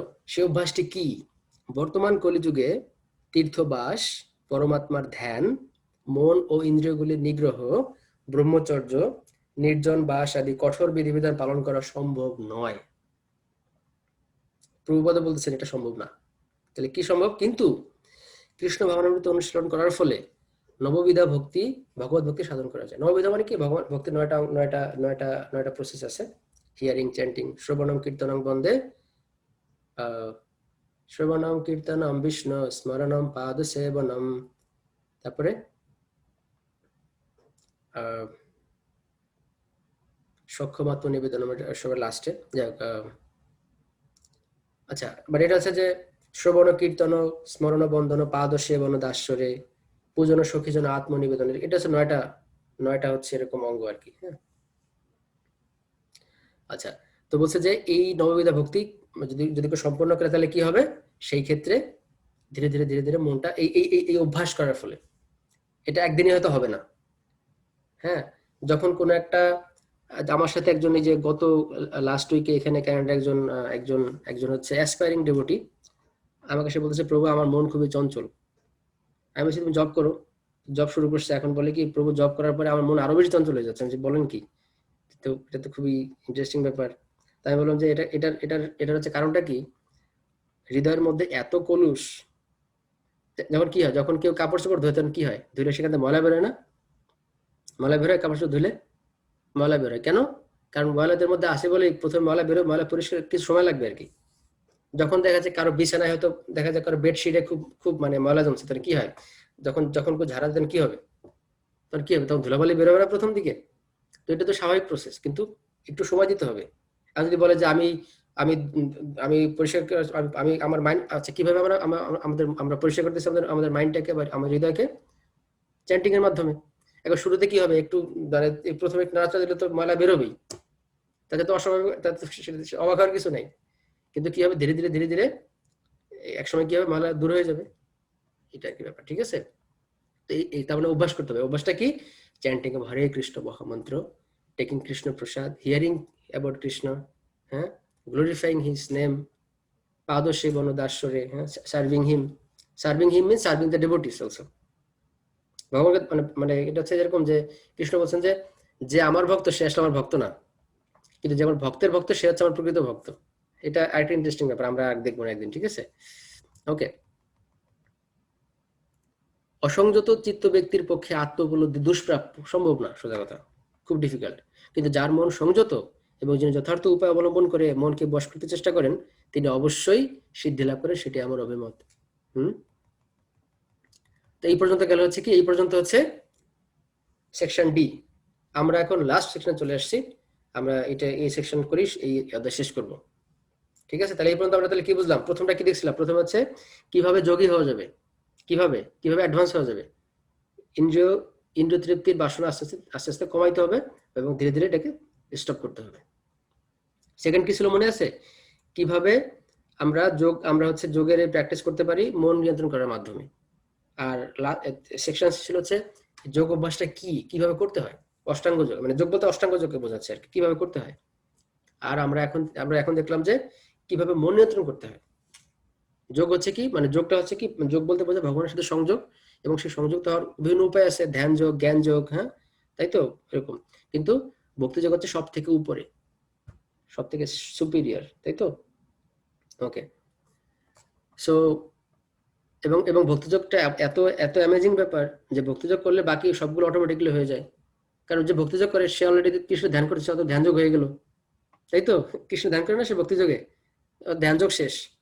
তারপরে জ্ঞান যোগ, সে ভগবানের সাথে জানতেছে, তো জ্ঞান যোগ হয়ে গেল। কর্মযোগ হয়ে গেল, কারণ ভগবানের জন্য সে কর্ম করতেছে, কর্মযোগ শেষ। তাহলে ভক্তিযোগে কি, ভক্তিযোগে কর্ম, জ্ঞান, ধ্যান যা আছে সব কমপ্লিট। ইন্টারেস্টিং ব্যাপার না? হ্যাঁ, আচ্ছা, ওকে। এখন অর্জুন বলছেন, কৃষ্ণ সবই বুঝলাম, কিন্তু বলছে, অর্জুন জিজ্ঞেস করলেন, হে কৃষ্ণ, যিনি প্রথমে শ্রদ্ধা সহকারে যোগে যুক্ত থেকে পরে চিত্ত চাঞ্চল্য হেতু ভ্রষ্ট হয়ে যোগে সিদ্ধি লাভ করতে না পারেন, তবে সে ব্যর্থ যোগীর কি গতি লাভ হয়? হ্যাঁ, তাহলে তো কি হবে? পরীক্ষাতে সবাই পাস নাও করতে পারে, ফেল করলে কি হবে? এমনি পরীক্ষা, এমনি জাগতিক পরীক্ষা কি হয়, ফেল করলে কি হয়? শেষ, আবার পরীক্ষা দিতে হবে, তাই না? তাকে আবার সবকিছু শেষ, জিরো। কিন্তু এখন দেখি এখানে কৃষ্ণ কৃষ্ণ যে কৃষ্ণ, তাহলে যদি কেউ ফেল করে, যদি কেউ ঠিক মতো যদি অ্যাচিভ করতে না পারে, তাহলে কি হবে? পারফেকশন লাভ করতে না পারলে কি হবে? তারপরে বলছেন যে, হে মহাবাহ কৃষ্ণ, কর্ম ও যোগ হতে ভ্রষ্ট ব্যক্তি ব্রহ্মলাভের পথ থেকে বিমূঢ় হয়ে যে আশ্রয়হীন হয়ে পড়ে, সে কি ছিন্ন মেঘের মতো একেবারে নষ্ট হয়ে যাবে? আসলে হয় না যে এরকম দেখা যায় যে মানে আকাশে যখন মেঘ জমে, এরকম ভাবে অনেক সময় কি হয় যে কিছু মেঘ আছে বাতাস, মানে যখন ছোট থাকে মেঘগুলো, বা অনেক সময় এটা মানে বৃষ্টি হয় না, তখন সেটা বাতাসের ইয়েতে সেটা প্রবল বেগে ছন্ন ছাড়া হয়ে দিক সেদিক ঘুরে বেড়ায়। তো শ্রীকৃষ্ণ তাহলে তার ক্ষেত্রে কি ওই ওই ওই মানে ওই সেম সেম ঘটনা ঘটবে? সে কি এরকম ভাবে ছিন্ন ছন্নছাড়া হয়ে যাবে? সে কি ছিন্ন মেঘের মতো একেবারে নষ্ট হয়ে যাবে? হুম, এই কথা যখন শুনছেন, তখন কৃষ্ণ কি বলছেন দেখেন, ইন্টারেস্টিং। হ্যাঁ, কৃষ্ণ বলছেন, ও মানে এখানে অর্জুন আরো বলছেন কৃষ্ণকে, হে কৃষ্ণ, তুমিই কেবল আমার এই সংশয় দূর করতে সমর্থ, কারণ তুমি ছাড়া আর কেউই আমার এই সংশয় দূর করতে পারবে না। হুম, তো এটা হচ্ছে ইন্টারেস্টিং, তাই না? যে মানে এটা হচ্ছে ভগবানের প্রতি অবিচলিত বিশ্বাস, মানে অবিচলিত যেটা বলে আর কি, যে মানে ভগবানের প্রতি পূর্ণ শ্রদ্ধা, পূর্ণ শরণাগতি, যে Krishna, only you can save me, there is no other thing that can save me at the time of annihilation or at the time of anything. এই যে শরণাগতি, বুঝতে পারছি শরণাগতি কোন লেভেলে। কৃষ্ণ, আমি বুঝতে পারছি যে আমি only you can save me. হুম, তো আর কিছু বাকি আছে শরণাগতি বুঝতে? বলছেন, কৃষ্ণ তুমি ছাড়া আমার আর এই যে সমস্যা, এই যে সমস্যা আর কেউ দূর করতে পারবে না। এরপরেও মানুষজন তারা ভগবত বিমুখ থাকে, কিভাবে থাকে? আমি চিন্তা করি মাঝে মধ্যে যে আসলে এটা কিভাবে সম্ভব। একটা হচ্ছে একটা একটা একটা কি কারণ হতে পারে, একটা না সবচেয়ে বড় কারণ হচ্ছে তারা অর্জুনের মতো মুড নিয়ে ভগবদ্গীতা পড়ে না। তাদের নিজের নিজের মুড আছে, ঠিক আছে, প্রত্যেকের নিজস্ব মুড আছে, ঠিক আছে। কারো দেখা যাচ্ছে বিভিন্ন ধরনের মুড। হ্যাঁ, অর্জুনের মুড নিয়ে যদি গীতা না পড়ে, তাহলে গীতা কখনো সে বুঝতে পারবে না, একদম পরিষ্কার। হুম, এখন ভগবান কি বলছেন, কৃষ্ণ বলছেন, পরমেশ্বর বললেন, হে পার্থ, শুভানুষ্ঠানকারী পরমার্থবিদের ইহলোকে ও পরলোকে কোনো দুর্গতি হয় না, তার কারণ কল্যাণকারীর কখনো অধোগতি হয় না। এখানে একটা ইন্টারেস্টিং কথা বলছেন কৃষ্ণ, দেখেন একটু খুব মানে সূক্ষ্ম বিষয়, একটু দেখার আছে, ঠিক আছে। কি বলছেন এখানে কৃষ্ণ? অর্জুনকে বলছেন, হে তাতো। তাতো মানে হচ্ছে কি, তাতো কথাটা মানে হচ্ছে হে বৎস। এখন যখন কেউ এভাবে বলে, দেখেন অর্জুন তো আসলে কৃষ্ণের বন্ধু, মানে একই রকম বয়সী, তাই তো। কিন্তু কৃষ্ণ কি এখন এখানে কি বলছেন অর্জুনকে? দেখেন কৃষ্ণ অর্জুনকে সখা বলছেন, বন্ধু বলছেন, কত কিছু বলছেন, কিন্তু এখন বলছেন হে বৎস। তার মানে এই প্রশ্ন শুনে ভগবানের হৃদয় পর্যন্ত বিগলিত হয়ে গেছে যে হে বৎস মানে অত্যন্ত বাৎসল্য ভাবে, হ্যাঁ, মানে কত ভালোবাসা, কত মানে বুঝতে পারছি যে হে বৎস তুমি চিন্তা করো না। এটা কখন বলে? হ্যাঁ, যখন একদম মানে হৃদয় যখন একবার বিগলিত হয়ে যায় যে অর্জুন তুমি, আমি জানি তুমি কি, তুমি তোমার সন্দেহ আছে যে এটা যদি কেউ মানে পালন করে যদি ফল দাও না তাহলে কি হবে তার। সেই জন্য কৃষ্ণ খুব কম্পাশন ফিল করে বলছে হে বৎস, হে তাতো, মানে এত মানে এত ভালোবাসা যে মধ্যে মানে চিন্তা করেন যে মানে ভক্তের সাথে ভগবানের কত মানে কিরকম সম্পর্ক। হ্যাঁ, হে তাতো, হে বৎস, কি বলছেন এখানে? আহ তার কারণ কল্যাণকারীর কখনো অধোগতি হয় না। এখন আমরা এখানে দেখব যে তাহলে সেকশন ইটা ছিল কি যে যদি কেউ ফল ডাউন হয় সেক্ষেত্রে তার গতি কি হবে। তো এরকম এখানে দুইটা স্টেজ আছে। আচ্ছা আমি সবাইকে ভিডিওতে দেখতে পাচ্ছি না, একটু ভিডিও অন করলে ভালো। আমার শেষ দিকে তো আমি জাস্ট শেষ করে দেবো, অলরেডি 4-5টা বাকি আছে। So maybe if you want to turn on a video everyone, that will be really nice. I think okay, I can see. Okay, Abhijit Dutta প্রভু, প্রেম কীর্তন, ওকে, ভেরি নাইস, ওকে গ্রেট। তো এখন এই যে যে গতিগুলো হয় তাহলে কি গতি হয় এখানে, ঠিক আছে? সো যেটা বলে এখানে দুইটা স্টেজ আছে। প্রথম স্টেজ কি, যারা হচ্ছে নবীন মানে যারা এখনো, যারা হচ্ছে মানে কি বলা যেতে পারে, যারা অতটা অ্যাডভান্স হইতে পারে নাই, তারা মোটামুটি শুরু করছিল বাট তাড়াতাড়ি মানে তারা ফল ডাউন হয়ে গেছে। আর আরেকটা আছে যারা চেষ্টা করছে, ঠিক আছে, তারা ফল ডাউন হয় নাই মানে কিন্তু তারা পারফেকশন লাভ করতে পারে নাই। দুইটা স্টেজ, ঠিক আছে? একটা হচ্ছে কি মানে নবীন পর্যায়ে গিয়ে ফল ডাউন হয়েছে, আর একটা হচ্ছে কি হাইয়েস্ট পর্যায়ে যাওয়ার পরে একটুর জন্য যেতে পারে নাই, তাদের ক্ষেত্রে কি হয়? তাদের ক্ষেত্রে কি হয় আমরা দেখি এখন। শ্লোক নাম্বার 41 দেখি কৃষ্ণ কি বলছেন। হ্যাঁ, মানে এটা হচ্ছে কি যারা যারা হচ্ছে একেবারে মানে যারা এখনো মানে যারা নবীন পর্যায়ে ফল ডাউন হয়েছে, ঠিক আছে, যারা একটু অল্প অল্প অল্প অভ্যাস করার পরে তারা আর কন্টিনিউ করতে পারে না, তাদের মন বিচলিত বা বিভিন্ন কারণে আর কি। তো বলছে যোগভ্রষ্ট ব্যক্তি পুণ্যবানদের প্রাপ্য স্বর্গাদি লোকসমূহে বহুকাল বাস করে সদাচারী ব্রাহ্মণদের গৃহে অথবা শ্রীমান ধনী বণিকদের গৃহে জন্মগ্রহণ করেন। এটা হচ্ছে যারা মানে তাহলে কি হয়, একটা হচ্ছে সে অনেক ধনী পরিবারে জন্মগ্রহণ করতে পারে, তাদের মানে তারা জাগতিকভাবে অনেক অপুলেন্ট, হ্যাঁ, অথবা সে বলছে যে তারা এরকম ভাবে কোনো ব্রাহ্মণদের গৃহে তারা এরকম মানে তারা এরকম সুযোগ পায়। এখন এখানে আমাদের বোঝার বিষয় এটা, আমাদের মধ্যে হয়তো অনেকেই যারা অলরেডি ভক্ত পরিবারে বড় হচ্ছে বা অনেকেই আছে অনেক ধনী বা এরকম ভাবে, তাদের ক্ষেত্রে বোঝা হচ্ছে যেটা আসলে আমাদের পূর্বজন্মের স্বীকৃতি, এটা হচ্ছে একটা সুযোগ, ঠিক আছে? আচ্ছা, মানে আমি যেটা বললাম যারা যারা হচ্ছে সরি মানে যারা হচ্ছে যারা ধনী ঘরে জন্মগ্রহণ করছে, কিংবা যেটা বললাম যারা ব্রাহ্মণদের সদাচারী ব্রাহ্মণদের গৃহে জন্মগ্রহণ করে, এরকম থাকে না আমাদের মধ্যে অনেকেই, সেটা বুঝতে হবে যে আসলে এটা তাদের সুকৃতির ফল পূর্বজন্মের।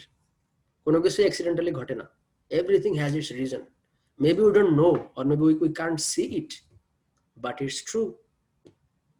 কৃষ্ণ এখানে সেটা বলছেন। এবং এবং কৃষ্ণ কি বলছেন? আচ্ছা এখন দেখি যারা যারা হচ্ছে আগের জন্মে তারা অনেক প্র্যাকটিস করছে কিন্তু তারা দে হ্যাভেন্ট গট পারফেকশন, তারা মানে তাদের কি হয়, তাদের ক্ষেত্রে কি হয়? তাদের ক্ষেত্রে কৃষ্ণ বলছে অথবা এই যে মানে মানে এটা সেকেন্ড অপশন, যারা একটু অ্যাডভান্স ছিল আগের জন্মে বেশি, অথবা যোগভ্রষ্ট পুরুষ জ্ঞানবান যোগীগণের বংশে জন্মগ্রহণ করেন। হুম, এই প্রকার জন্ম এই জগতে অবশ্যই অত্যন্ত দুর্লভ। তার মানে যারা অলরেডি ভক্ত পরিবারে জন্ম করছে বা যারা হচ্ছে এই যারা এরকম ভাবে যারা মানে মানে কি বলে, তারা হচ্ছে আসলে তারা অলরেডি মানে বুঝতে পারে তারা আসলে তাদের আগের জন্মের অনেক স্বীকৃতির ফলে এবং তাদের হয়তো আগের জন্য প্র্যাকটিস করতেছিল বাট কোনো কারণে তারা they haven't got perfection, they got another chance. তার মানে যদি কেউ এরকম থাকে তাহলে তাদের কি করা, তাদের মানে এটা হচ্ছে বোঝা উচিত যে না, আমাদের এই এই যে সুযোগটা আমি পাইছি এই সুযোগটা কাজে লাগানো উচিত। কিন্তু যারা এই সুযোগ কাজে লাগানো তারা কি, তারা হচ্ছে আনফরচুনেট, তারা ভেরি ভেরি আনফরচুনেট। কৃষ্ণ কত মার্সিফুল, একবার হয় নাই, ঠিক আছে, আবার চান্স দিলাম। কিছু কিছু ধর্ম আছে তারা কি বলে, একবারই এক চান্সই সব। This is not fair, right? Like ঠিক আছে, কারো পারফেকশন হয় না, ওকে কেউ কেউ একেবারে হাইয়েস্ট ইয়া করতে পারে না, it's okay, giving another chance. হ্যাঁ, তো এটা হচ্ছে এবং এবং এইটা এইটা আমাদের বোঝা উচিত, এটা আমাদের শুধু বোঝা উচিত, এটা আমাদের হৃদয়ঙ্গম করা উচিত যে ভক্ত পরিবারে জন্ম করা যে কত দুর্লভ এবং ভক্তি জীবনে আসা কত দুর্লভ, এটা আসলে সবাই এটা আমরা আরো শ্লোক আছে যে মনুষ্যনাম সহস্রেষু, আরো শ্লোক আছে, এগুলো খুব ইন্টারেস্টিং, মানে এগুলো আমরা দেখবো আস্তে আস্তে আস্তে আস্তে, ঠিক আছে, আসিতেছে এগুলো সব ভবিষ্যতে। ওকে, তো পয়েন্ট হচ্ছে এটাই যে এইরকম যদি কারো হয়, কারো যদি এরকম ভাবে সুযোগ হয়, he shouldn't just kind of, he shouldn't be like, he should be very careful about that, should be very serious. নাহলে কি হবে, জানিয়া শুনিয়া বিষ খাইনু হবে এরকম। সেরকম যেন না হয়, ঠিক আছে, এটা আমাদের বুঝতে হবে। ভক্তের জন্য যারা আসছে তাদের বুঝতে হবে যেটা আসলে পূর্বজন্মের সুকৃতির কারণে আমরা এখানে আসছি বা ভক্তদের সঙ্গের ফলে আসছি। সুতরাং এটা কখনোই আমাদেরকে হেলায় হারানো উচিত না, তাহলে কি হবে, সেটা হবে স্পিরিচুয়াল সুইসাইড। তারপরে কি, এখন দেখেন কৃষ্ণ কি বলছেন, হে কুরুনন্দন, সেই প্রকার জন্মগ্রহণ করার ফলে তিনি পুনরায় তার পূর্বজন্মকৃত পারমার্থিক চেতনার বুদ্ধি সংযোগ লাভ করে সিদ্ধি লাভের জন্য পুনরায় যত্নবান হন। আচ্ছা, অনেক একটা বাস্তব এক্সাম্পল দিই। অনেক সময় এরকম হয় না যে যার মাধ্যমে ভক্তি জীবনে আসছি সে ভক্তি জীবনে নাই, কিন্তু যে আসছে সে অনেক অ্যাডভান্সড হয়ে গেছে, অথবা অনেকে আছে যে খুব দ্রুত হচ্ছে ভক্তি জীবনে মানে তারা খুব উন্নতি লাভ করে। আবার কেউ আছে স্লো, ভেরি স্লো, ঠিক আছে করবো না, 2 বছর 3 বছর 5 বছর গেল হয় নাই, 10 বছরে গিয়ে বলছে আমি মাত্র আমিষ খাওয়া ছেড়ে দিছি, এখনো আমি জব শুরু করতে পারিনি। আর 10 বছর পরে প্রভু আমি এখন 2 মালা জব করি। আবার আবার আবার আবার আবার কেউ আছে কিরকম, শুরু থেকে সিরিয়াস, ভক্তি জীবনে আসছে খুব সিরিয়াস, এবং এমন না যে শুধু কয়েকদিন পরে সিরিয়াস, আবার এরকম না, সিরিয়াস এবং কন্টিনিউয়াসলি সিরিয়াস। আমি একজনকে জানতাম, উনি হচ্ছে ভক্তি জীবনে যেদিন আসছে ওই দিন থেকে 16 মালা জব শুরু করছে, ওই দিন থেকে 16 মালা কন্টিনিউয়াসলি। তো এখান থেকে বুঝতে হবে তারা ওই আগের জন্মে আগানো ছিল। মনে আছে কৃষ্ণ বলছিল 2য় অধ্যায়ে, নেহাবিক্রম না স্বস্তি, এই ভক্তিযোগ কখনো বিনষ্ট হয় না, যেখান থেকে শেষ করবে পরবর্তী জন্ম ওইখান থেকে শুরু হবে। সেজন্য আমাদের এটা বোঝা উচিত, এখন যে সুযোগটা আসছে is very rare, very it's like this is our goal, this is a goal of life. ঠিক আছে, যাদের ঠিক আছে, যারা এখনো ওই পর্যন্ত ঠিক আছে বুঝতে পারেন, অসুবিধা নাই, still you have chance, take it seriously from now on. এবং সেটা হচ্ছে যথার্থ বুদ্ধি সম্পন্ন ব্যক্তি, এইটা এভাবে বলা আছে, তারা হচ্ছে সুমেধা সম্পন্ন। যারা জড়জগতিক বুদ্ধি আছে কয়দিন থাকবে, শেষ, ইউ আর মানে কি বলা যেতে পারে, তুমি মারা গেলে তোমার বুদ্ধি সব শেষ, তোমার সবকিছু নিয়ে গেল। কিন্তু এই যে ভক্তিযোগের যে ইয়াটা, সেটা হচ্ছে কখনো বিনষ্ট হয় না, এবং এটা যেখান থেকে সেটা ওইখান থেকে শুরু হয়। সেজন্য কেউ আছে দ্রুত অ্যাডভান্সড হয়ে যায়, কেন, কারণ আগের থেকে আগানো ছিল।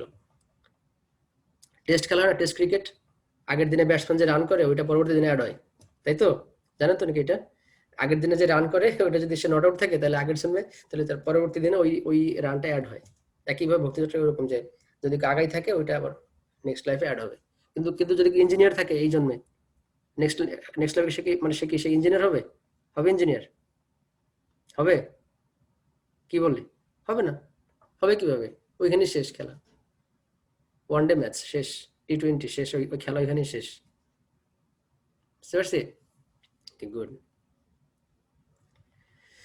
শ্লোক নাম্বার 40 তে আমরা প্রায় শেষ দিকে চলে আসছি, সরি শ্লোক 44 কি বলছে এখানে কৃষ্ণ, দেখি। তিনি পূর্বজন্মের অভ্যাস বসে যেন অবশ্যই যোগ সাধনের প্রতি আকৃষ্ট হন। অনেকে আছে যে বলে মানে অটোমেটিক্যালি আকৃষ্ট হয়ে যায়, সে হয়তো কোনো কোথায় গেছে, দেখতেছে ভক্তরা হরিনাম করতেছে রাস্তায়, একটা গ্রন্থ দিছে, গ্রন্থ পড়ে পরের দিনই মন্দিরে বলে, প্রভু আমি মন্দিরে, আমার ভালো লাগছে, আমি আজকে থেকেই জব শুরু করব, আমি আপনাদের সাথে জয়েন করবো। মানে এই জিনিসটা হয় কিনা, এরকম তো আমরা দেখি, এর বাস্তবে কত, এই জন্য এটা সায়েন্স মানে কি, যেটা রেজাল্ট, যেটা একদম দেখা যায়, যেটা করে মানুষ সেটা রেজাল্ট পায়। প্রভুপাদের সময় কত এক্সাম্পল আছে, ওনার ডিসাইপলরা একদিন ভক্তের সাথে দর্শন হয়েছে, রাস্তায় হরিনাম করতেছে তাদের সাথে, তারপরে থেকে মন্দিরে জয়েন করে ফেলছে। কিভাবে এটা কি মানে এটা অ্যাবনর্মাল বিষয়? No, this is systematic, this is the confirmation from Krishna. এই প্রকার যোগশাস্ত্রের জিজ্ঞাসু পুরুষ বেদোক্ত সকাম কর্মমার্গকে অতিক্রম করে, অর্থাৎ সকাম কর্মযোগে যেই ফল নির্দিষ্ট আছে তার থেকে উৎকৃষ্ট ফল লাভ করেন। অলরেডি সে ওই সকাম কর্ম থেকে পার হয়ে উপরের দিকে যাচ্ছে না, তাই তো? ওকে, গুড। তারপরে দেখি শ্লোকটা তারপরে কি বলছেন, আচ্ছা হ্যাঁ, যোগী ইহজন্মে পূর্বজন্মকৃত যত্ন অপেক্ষা অধিকতর যত্ন করে পাপ মুক্ত হয়ে পূর্ব পূর্ব জন্মের সাধন সঞ্চিত সংস্কার দ্বারা সিদ্ধি লাভ করে পরম গতি লাভ করে। হ্যাঁ, তারপরে আরো বেশি সিরিয়াস, আরো সিরিয়াস হয়। Let me take this Krishna consciousness very seriously. বুঝতে পারছি? এটা কৃষ্ণ মানে বলছে এখন এটা এটা এটা এটা পড়লাম বুঝলাম, এটা এটা পড়লাম ঠিক আছে, পরে আমি করলাম না, তাহলে কোনো লাভ হলো? আমাদেরকে এটা অ্যাপ্লাই করতে হবে। সেই জন্য পরবর্তী হচ্ছে বিজ্ঞান যোগ। বিজ্ঞান যোগটা কি? বিজ্ঞান হচ্ছে শুধু জ্ঞানটা হয়ে গেল ঠিক আছে, আমার অনেক জ্ঞান আছে কিন্তু আমি যদি অ্যাপ্লাই না করি তাহলে এটা বিজ্ঞান হবে? বিজ্ঞান হচ্ছে পরীক্ষা নিরীক্ষার মাধ্যমে যেটা অ্যাপ্লাই করা সেটা। তো আমরা অনেকে জানলাম, আরো জানতেছি। লাস্টের দুটা শ্লোক আছে বাকি, এখন দেখি আমরা শ্লোক 46 কৃষ্ণ কি বলছেন।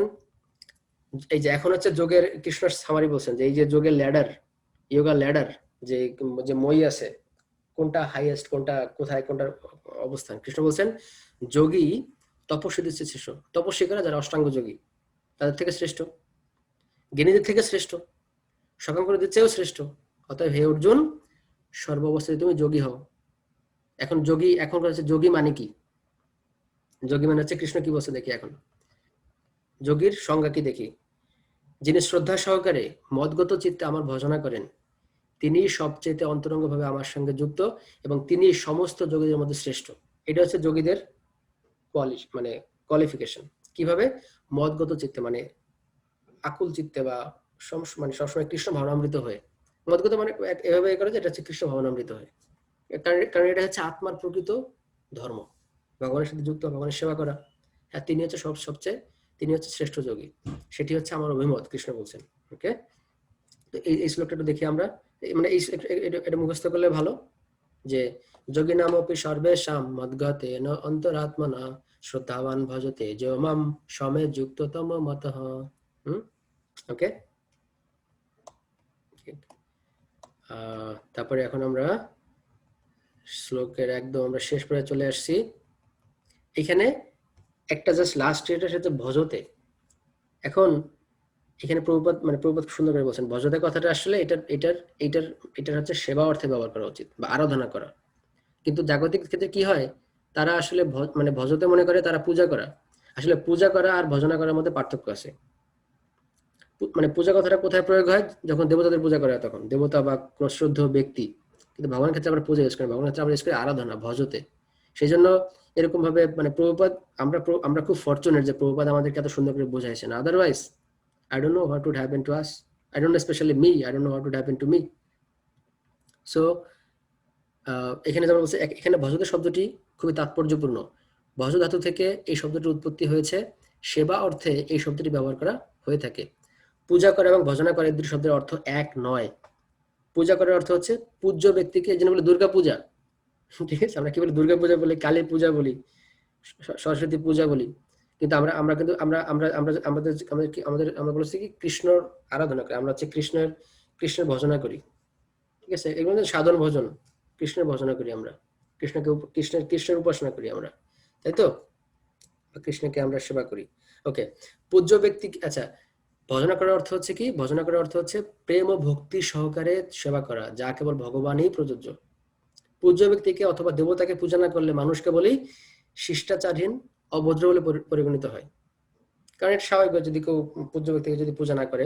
কিন্তু ভক্তি ও ভালোবাসার সঙ্গে ভগবানের সেবা না করা নিন্দনীয় অপরাধ। সুতরাং ভগবানকে ভক্তি করা কিরকম হওয়া উচিত? প্রেম মানে ভক্তি মানে ভালোবাসা সহকারে এবং ভক্তি সহকারে, ঠিক আছে? আচ্ছা, না করলে অধঃপতন হবে, সেটা কৃষ্ণ বলছে।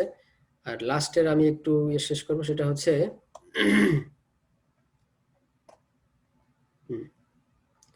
পরম সৌভাগ্যের ফলে, হ্যাঁ কি বলছে, পরম সৌভাগ্যের ফলে কেউ যখন ভক্তিযোগের স্তরে উন্নীত হন তখন বুঝতে হবে তিনি অন্য সব যোগের স্তর ইতিমধ্যেই অতিক্রম করেছেন। তাই কৃষ্ণ ভাবনামৃত লাভ করে কৃষ্ণ ভক্ত হওয়াই হচ্ছে যোগমার্গের সর্বোচ্চ শিখর। যেমন আমরা যখন হিমালয় পর্বতের কথা বলি তখন আমরা পৃথিবীর সর্বোচ্চ পর্বতমালা সম্পর্কে বলি। এই হিমালয়ের সর্বোচ্চ শৃঙ্গ হচ্ছে কি? মাউন্ট এভারেস্ট, সর্বোচ্চ শিখর। আমরা হিমালয় বলে কি বলি? বলি মাউন্ট এভারেস্ট। একইভাবে যখন যোগ বলি তখন আমরা কি বলেছি? ভক্তিযোগ বলা উচিত। কিন্তু আনফরচুনেটলি কি হয়, তারা মনে করে ও আচ্ছা এটা বিভিন্ন ধরনের যোগ টোগ এরকম যতগুলো বললাম যে পাশ্চাত্যে যে যোগের ব্যবস্থা আছে কিংবা কর্মযোগ, জ্ঞান যোগ, ধ্যান যোগ, আসলে এই সমস্ত উদ্দেশ্য হচ্ছে কি? হাইয়েস্ট হচ্ছে কি ভক্তি যোগ। তাই তো? সেটা হচ্ছে যে আমরা যেটা বললাম, তাহলে যোগ বলতে আমরা কি বুঝি? ভক্তি যোগকে আমাদের বোঝানো উচিত, তাই তো? আচ্ছা, অনেক সৌভাগ্যের ফলে মানুষ কৃষ্ণ ভাবামৃত লাভ করে, ভক্তি যোগের পথ অবলম্বন করে। অনেক সৌভাগ্যের ফলে, হ্যাঁ, এটা আসলে যেটা বললাম যে পূর্বজন্মের অনেক সুকৃতির ফলে, হ্যাঁ। আচ্ছা, তার মানে কি বললাম? আচ্ছা, এটা গেল যোগের সর্বোচ্চ সিদ্ধির এই স্তর লাভ হয় ভক্তি যোগের মাধ্যমে, যা বৈদিক শাস্ত্রে বলা আছে। এই যে শাস্ত্রের রেফারেন্স আছে এখানে, উপনিষদে বলা আছে, যস্য দেবে পরা ভক্তি যথা দেবে তথা গুরু তস্যৈতে কথিতা হি অর্থা প্রকাশান্তে মহাত্মানঃ। যে সমস্ত মহাত্মারা ভগবান শ্রীকৃষ্ণ ও গুরুদেবের প্রতি ঐকান্তিক ভক্তি লাভ করেছেন, তাদের কাছে সমস্ত বৈদিক জ্ঞানের সম্পূর্ণ তাৎপর্য প্রকাশিত হয়।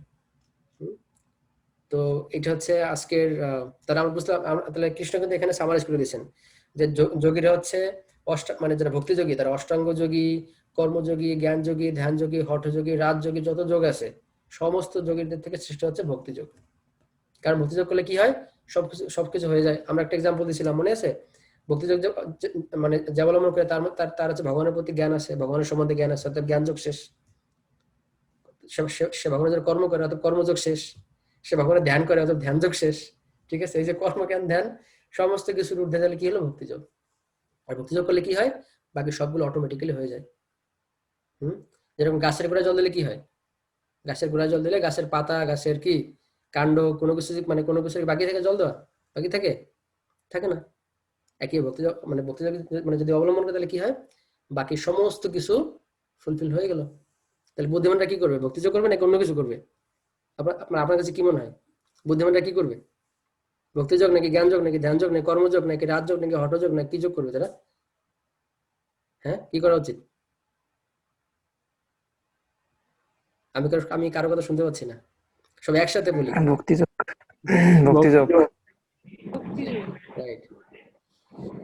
তো থ্যাংক ইউ সো মাচ, সবাইকে অসংখ্য ধন্যবাদ আজকের এই লম্বা ক্লাস ধৈর্য সহকারে শ্রবণ করার জন্য। এবং এটা হচ্ছে এই যে বললাম, কৃষ্ণ বলছে ধৈর্য সহকারে শ্রবণ করতে হবে। সব ক্ষেত্রে ধৈর্য লাগবে, তাই না? ইভেন আমরা যখন জব করবো, ধৈর্য সহকারে আমাদেরকে যদি করি, we will get succeed, Krishna said. এবং এটা আমরা দেখবো, নমে ভক্ত প্রণশ্যতি ভক্ত বিনাশ, they will definitely get succeeded.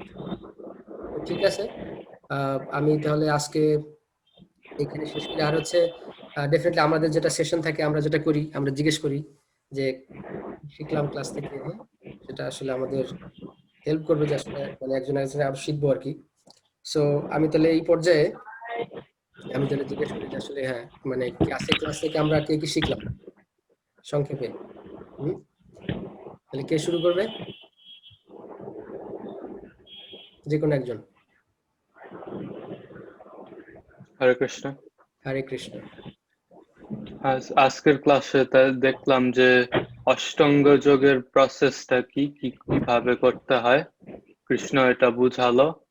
কিন্তু এটা দেখার পরেও এটা দেখলাম যে এটা আসলে অনেক কঠিন এভাবে মেনটেন করা সবকিছু। যেমন অর্জুন নিজেও বলল এটা কিভাবে সম্ভব, কিভাবে পারবো। কিন্তু আমরা জানি যে যদি আমরা ভক্তি যোগ করি তাহলে এই অষ্টাঙ্গ যোগ, জ্ঞান যোগ, কর্মযোগ সবই এটার ভিতরে আছে। তো আলাদা ভাবে যে অষ্টাঙ্গ যোগ ফলো করতে হবে এটার কোনো দরকার নাই, এই ভক্তি যোগ ফলো করলে সব হবে। রাইট। আচ্ছা, আর হ্যাঁ হ্যাঁ হ্যাঁ, তারপরে আর দেখলাম যে যদি একজন এইভাবে এটা প্র্যাকটিস করে আর যদি কোনো কারণে সে ফল ডাউন করে, এটার মানে কোনো লস নাই। অন্য কিছু আমরা জীবনে করি, এগুলি সব তো লুজ হয়ে যাবে যখন মারা যাব, কিন্তু এই ভক্তি করলে এটার কোনো লস নাই। নেক্সট লাইফে বা পরের লাইফে এটা আবার ফিরে পাবো। সো অষ্টাঙ্গ যোগের উদ্দেশ্য কি ছিল? লাস্টে কি বলছে? সেটা হচ্ছে সমাধি। সমাধিতে হয়ে গেলে যোগীরা কি দেখে? হৃদয় তারা দেখে পরমাত্মাকে।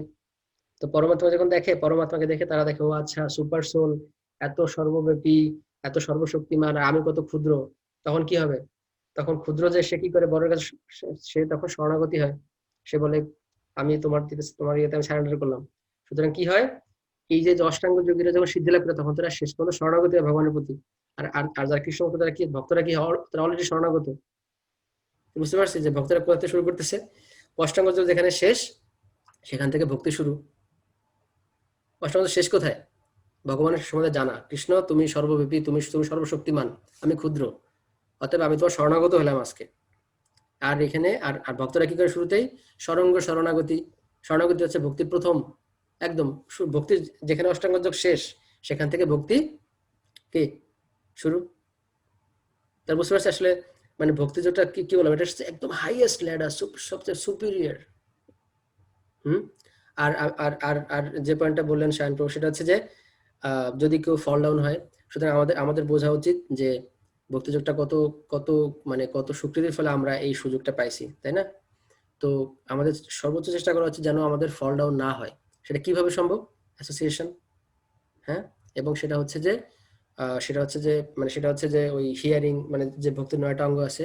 সুতরাং আমাদের কখনোই এই অবস্থান থেকে আমাদের যেন কখনো আমরা মানে আমাদের যেন কোনো ফল ডাউন না হয়। কারণ এটা হচ্ছে কি, কারণ হচ্ছে এটা সব থেকে কি, সব থেকে সুপিরিয়র। এবং এটা হচ্ছে আমাদেরকে কখনোই এরকম করা উচিত না যে না ঠিক আছে, যে আমি যেহেতু পরবর্তী দিনে আবার সুযোগ পাবো, অতএব এই জন্মে ঠিক আছে এটুকু করছি থাক, এরকম যেন না হয়। ঠিক আছে ঠিক আছে, এই জন্মে বুঝলাম, ওকে আমি তো সুযোগ পাবোই, আবার আবার কি টেনশনে কি আছে।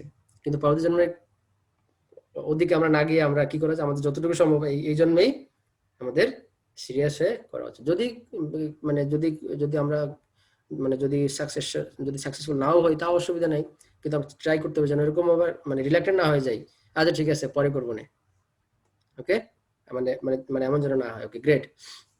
তারপরে তারপরে কি বলবে যে কোনো একজন? Thank you Shan Prabhu, I really appreciate your feedback, always very insightful. Hare Krishna. Hare Krishna. Shankar? Hare Krishna. Hare Krishna. প্রথমে তো শান্ত বললো যে অষ্টাঙ্গ যোগ কতগুলা ধাপ আছে, কিভাবে কোনটার মিনিং কি। তারপরে ভক্তির প্রথম অঙ্গ হচ্ছে শরণাগতি, শরণাগতির মাধ্যমে হচ্ছে ভক্তি শুরু হয়। তো এটা এটা প্রথমে শুরু, মানে শরণাগতির মাধ্যমে ভক্তি হয়। তারপর হচ্ছে অ্যাডভান্সমেন্ট হওয়ার উপায় কি, কিভাবে আমাদের ইন্দ্রিয় গুলোকে ভোগের বাসনা থেকে ত্যাগ করতে পারবো। তারপরে mind control through giving up attachment, কিভাবে আমার মনকে নিয়ন্ত্রণ করব, মানে যে অ্যাটাচমেন্ট গুলা দূরে সরানোর মাধ্যমে আর কি। তারপর হচ্ছে সুখ কোথায় পাওয়া যায়, আসলে আত্মার মধ্যে সুখ, সুখ হচ্ছে আত্মার জিনিস। এই জিনিসটাকে বুঝতে হবে যে কোথায় সুখ, সুখ কি কিসের জিনিস। তারপর হচ্ছে কিভাবে মন কন্ট্রোল করতে হয়, যেমন অভ্যাস এবং বৈরাগ্যের মাধ্যমে হচ্ছে মনকে কন্ট্রোল করা উচিত। তারপর তো বললো যে ফল ডাউন হলে আমাদের কি গতি হবে। তখন কি হচ্ছে শুরুতেই ফল ডাউন করে, আবার কেউ একটা জায়গায় মানে উন্নতির সর্বোচ্চ শিখরে না পৌঁছানোর আগে ফল ডাউন করে, কোথায় ফল ডাউন করলে কিভাবে তার কি কি গতি হবে এগুলা। তারপর হচ্ছে পূজা এবং ভজনা এগুলোর ভিতরে পার্থক্য কি। তারপর লাস্ট হচ্ছে কি সবকিছু শ্রেষ্ঠ হচ্ছে ভক্তিযোগ, তার মানে ভক্তিযোগ করলে আমাদের সবগুলো অটোমেটিক্যালি হয়ে যাবে, কর্ম জ্ঞান ধ্যান। এটাই। সেটাই, রাইট। সো মানে হ্যাঁ মানে যেটা আর কি আমরা যেটা বললাম যে আসলে মানে এই সমস্ত কিছুর ইভেনচুয়ালি, তাই না, মানে সমস্ত কিছুর ফল আমরা দেখতে পাচ্ছি যে সমস্ত সমস্ত যোগের যে মানে যোগের আসলে পরম উদ্দেশ্য হচ্ছে কি ভগবানকে জানা। এবং সেটা সব থেকে আদর্শ, সেটা হচ্ছে ভক্তিযোগের মাধ্যমে আমরা দেখতে পাই যে এটার মাধ্যমে আমাদের পূর্ববর্তী সমস্ত কিছুর সমস্ত যোগের উদ্দেশ্য সাধিত হয়ে যায়। তারপর হচ্ছে আমাদের যেটা, তারপর হচ্ছে কিভাবে মাইন্ড কন্ট্রোল করতে হবে অভ্যাস এবং বৈরাগ্যের ফলে, তাই না? বৈরাগ্যটা কিভাবে আসবে? বৈরাগ্য আসবে হচ্ছে জ্ঞানের মাধ্যমে। জ্ঞানটা হচ্ছে কি, we are not this body, we are spirit soul. কিন্তু কিন্তু এই শুধুমাত্র জ্ঞান মানুষকে মানুষকে হচ্ছে ভগবত মুক্তি দিতে পারে না, বা শুধুমাত্র জ্ঞান মানুষকে মুক্তি দিতে পারে না। জ্ঞান যখন ভগবানের উদ্দেশ্যে যায় তখন সেটা হচ্ছে আমাদেরকে সঠিক পথে পরিচালিত করে। এবং এবং এবং এই জন্যই বলা হয়েছে যে ভক্তি মুক্তি সিদ্ধিকামী সকলই অশান্ত। এই যে যারা ভক্তি, যারা ম্যাটেরিয়ালিস্টিক কর্মযোগী, মানে মানে যারা কর্মযোগী মানে যারা কর্মকাণ্ডে যারা সকামকর্মী, যারা ভক্তি কামনা করে, জ্ঞানীরা মুক্তি কামনা করে, যোগীরা সিদ্ধি কামনা করে, এরা সবাই তো অশান্ত। কিন্তু কি বলছে, ভক্তি মুক্তি সিদ্ধিকামী সকলে অশান্ত, কৃষ্ণ ভক্ত নিষ্কাম, অতএব শান্ত। নিষ্কাম মানে কি, ভগবানের উদ্দেশ্যে শুধু কাজ করে, আর কোনো উদ্দেশ্য নেই তাদের জীবনে, হ্যাঁ। সেজন্য তারা শান্ত। ঠিক আছে, গ্রেট। তারপরে থ্যাংক ইউ শঙ্কর। তারপরে কি বলবে অভিজিৎ দত্তবাবুকে দেখতে পাচ্ছি। If you want to share something, Prabhu, you can. We'll really appreciate. Hare Krishna. আচ্ছা, হয়তো উনি একটু মানে ইয়ে থাকতে পারে, এনগেজ থাকতে পারে। সো আমি আরেকজনের কাছ থেকে শুনে আসি। কি বল, প্রেম কীর্তন প্রভু বলবে? হরে কৃষ্ণ, ধন্যবাদ প্রণব। হরে কৃষ্ণ। ওই এখান থেকে আমি প্রথম থেকে কিছুটা মিস করেছিলাম, যেটার হিন্টসটা আমি শঙ্কর প্রভু এবং শঙ্কর প্রভুর কাছ থেকে এবং স্বামীর কাছ থেকে যে আমি পেয়েছি। যেমন এই যে অষ্টাঙ্গ যোগ সম্পর্কে বলা হয়েছে এবং ভক্তি সম্পর্কে বলা হয়েছে এবং ইন্দ্রিয়গুলি ভোগের বাসনা থেকে কিভাবে মানে মুক্ত হওয়া যায়, ইন্দ্রিয়গুলি কিভাবে ভোগের বাসনা থেকে ত্যাগ করতে পারে, তারপরে কিভাবে আমরা সুখী হতে পারি, এটা শিখলাম। এছাড়া আমি যেখান থেকে ক্লাসটা পেয়েছি এখান থেকে চেয়েছিলাম কিভাবে মনকে নিয়ন্ত্রণ করা যেতে পারে দুইটা এই সময় অভ্যাস এবং বৈরাগ্যের মাধ্যমে মনকে নিয়ন্ত্রণ করা যেতে পারে। এবং কিছু কিছু জিনিস বলছিলেন যার মাধ্যমে যে তীর্থ বা পরমাত্মার ধ্যান এবং ব্রহ্মচর্য, এইগুলোর মাধ্যমে আসলে ভগবানকে পাওয়া সম্ভব নয়। আর ভগবানকে পেতে হলে আমাদের অবশ্যই নববিধা ভক্তির মাধ্যমে ভগবানের আরাধনা করতে হবে। হ্যাঁ, 9টা যে অঙ্গ আছে আপনি বলছিলেন, ওই 9টা অঙ্গের মাধ্যমে। তারপরে একটা সেশনে বলছিলেন আপনার ওই পূজা পূজা সম্পর্কে একটু ক্লিয়ার ছিলাম না আগে, পূজা জিনিসটা কি এবং আরাধনা জিনিসটা কি। আজকে ক্লাসে এটা একটু ক্লিয়ার হয়ে গেল এই পূজা সম্পর্কে। তো এইখানে এটা পয়েন্টটা আচ্ছা, আরেকটা জিনিস আরেকটা আমার কাছে ভালো লাগছে যে অনেকের মাধ্যমে হয়তো আমরা ভক্তিযোগে আসতে পারি, সে হয়তো ফল ডাউন করতে পারে, কিন্তু দেখা যাচ্ছে যে যে আসছে সে আবার তার থেকে অনেক এগিয়ে গেছে। যে ক্ষেত্রে আমি একটা বাস্তব উদাহরণ দিই আমার জীবনের ক্ষেত্রে।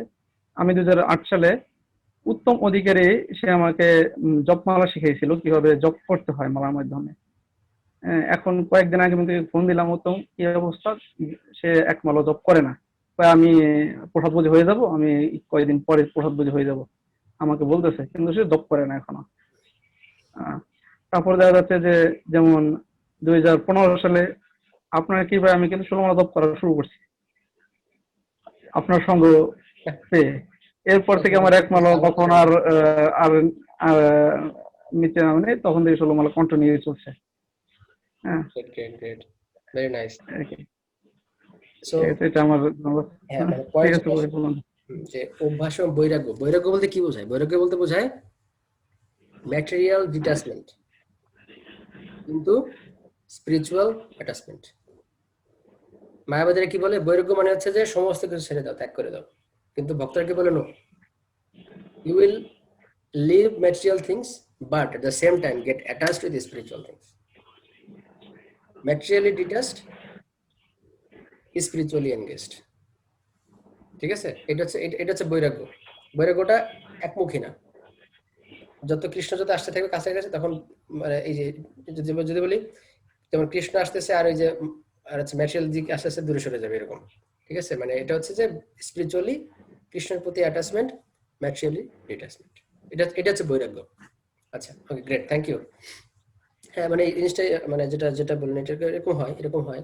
সো সেই জন্য কিন্তু যারা প্রকৃত বুদ্ধিমান তারা এই জিনিসটাকে সিরিয়াসলি, তারা ভক্তিযোগকে সিরিয়াসলি নিয়ে তারা এভাবে তারা সময় নষ্ট করবে না। শুভস্য শীঘ্রম, যেটা ভালো জিনিস সেটা দ্রুত করা উচিত। মানে এর কোনো কথা আছে যে কি আমরা বলছিলাম যে ভালো লাগুক আর না লাগুক খাও তিতা, আর বুঝো আর না বুঝো পড়ো ভগবত গীতা। ঠিক আছে? সুতরাং চেষ্টা করতে থাকো এবং হচ্ছে গুরু মহারাজ এই প্রসঙ্গে বলছেন যে কিভাবে তুমি আসলে উন্নতি মানে কিভাবে তোমার উপলব্ধি আরো বেশি হবে। Just start like continue speaking, continue practicing, then at some point of time অচিরেই এখানে পঞ্চম অধ্যায় কৃষ্ণ বলছেন অচিরেই তুমি সেই তোমার সেই যথার্থ উপলব্ধি হবে আর কি। সুতরাং কৃষ্ণ বলছেন অচিরে হবে, ইট উইল হ্যাপেন। এই কনভিকশনটা যদি থাকে কোনো অসুবিধা নেই। এবং ঠিক আছে এখন হচ্ছে না, অসুবিধা নাই, পরে হবে, একশো হবেই। কৃষ্ণ বলছেন হবে, অতএব হবে। এটি হচ্ছে শরণাগতি। যে কৃষ্ণ ওই যে আমরা দেখতেছিলাম মানে এখানে অর্জুন বলছেন কৃষ্ণ আমি জানি যে তুমি শুধুমাত্র আমাকে কি করতে পারো, এই সংসার থেকে মুক্ত করতে পারো। তুমি ইউ ক্যান সেভ মি। এবং কৃষ্ণের এক্সপানশন হিসেবে গুরু মহারাজরা আছেন, ভক্তরা আছেন।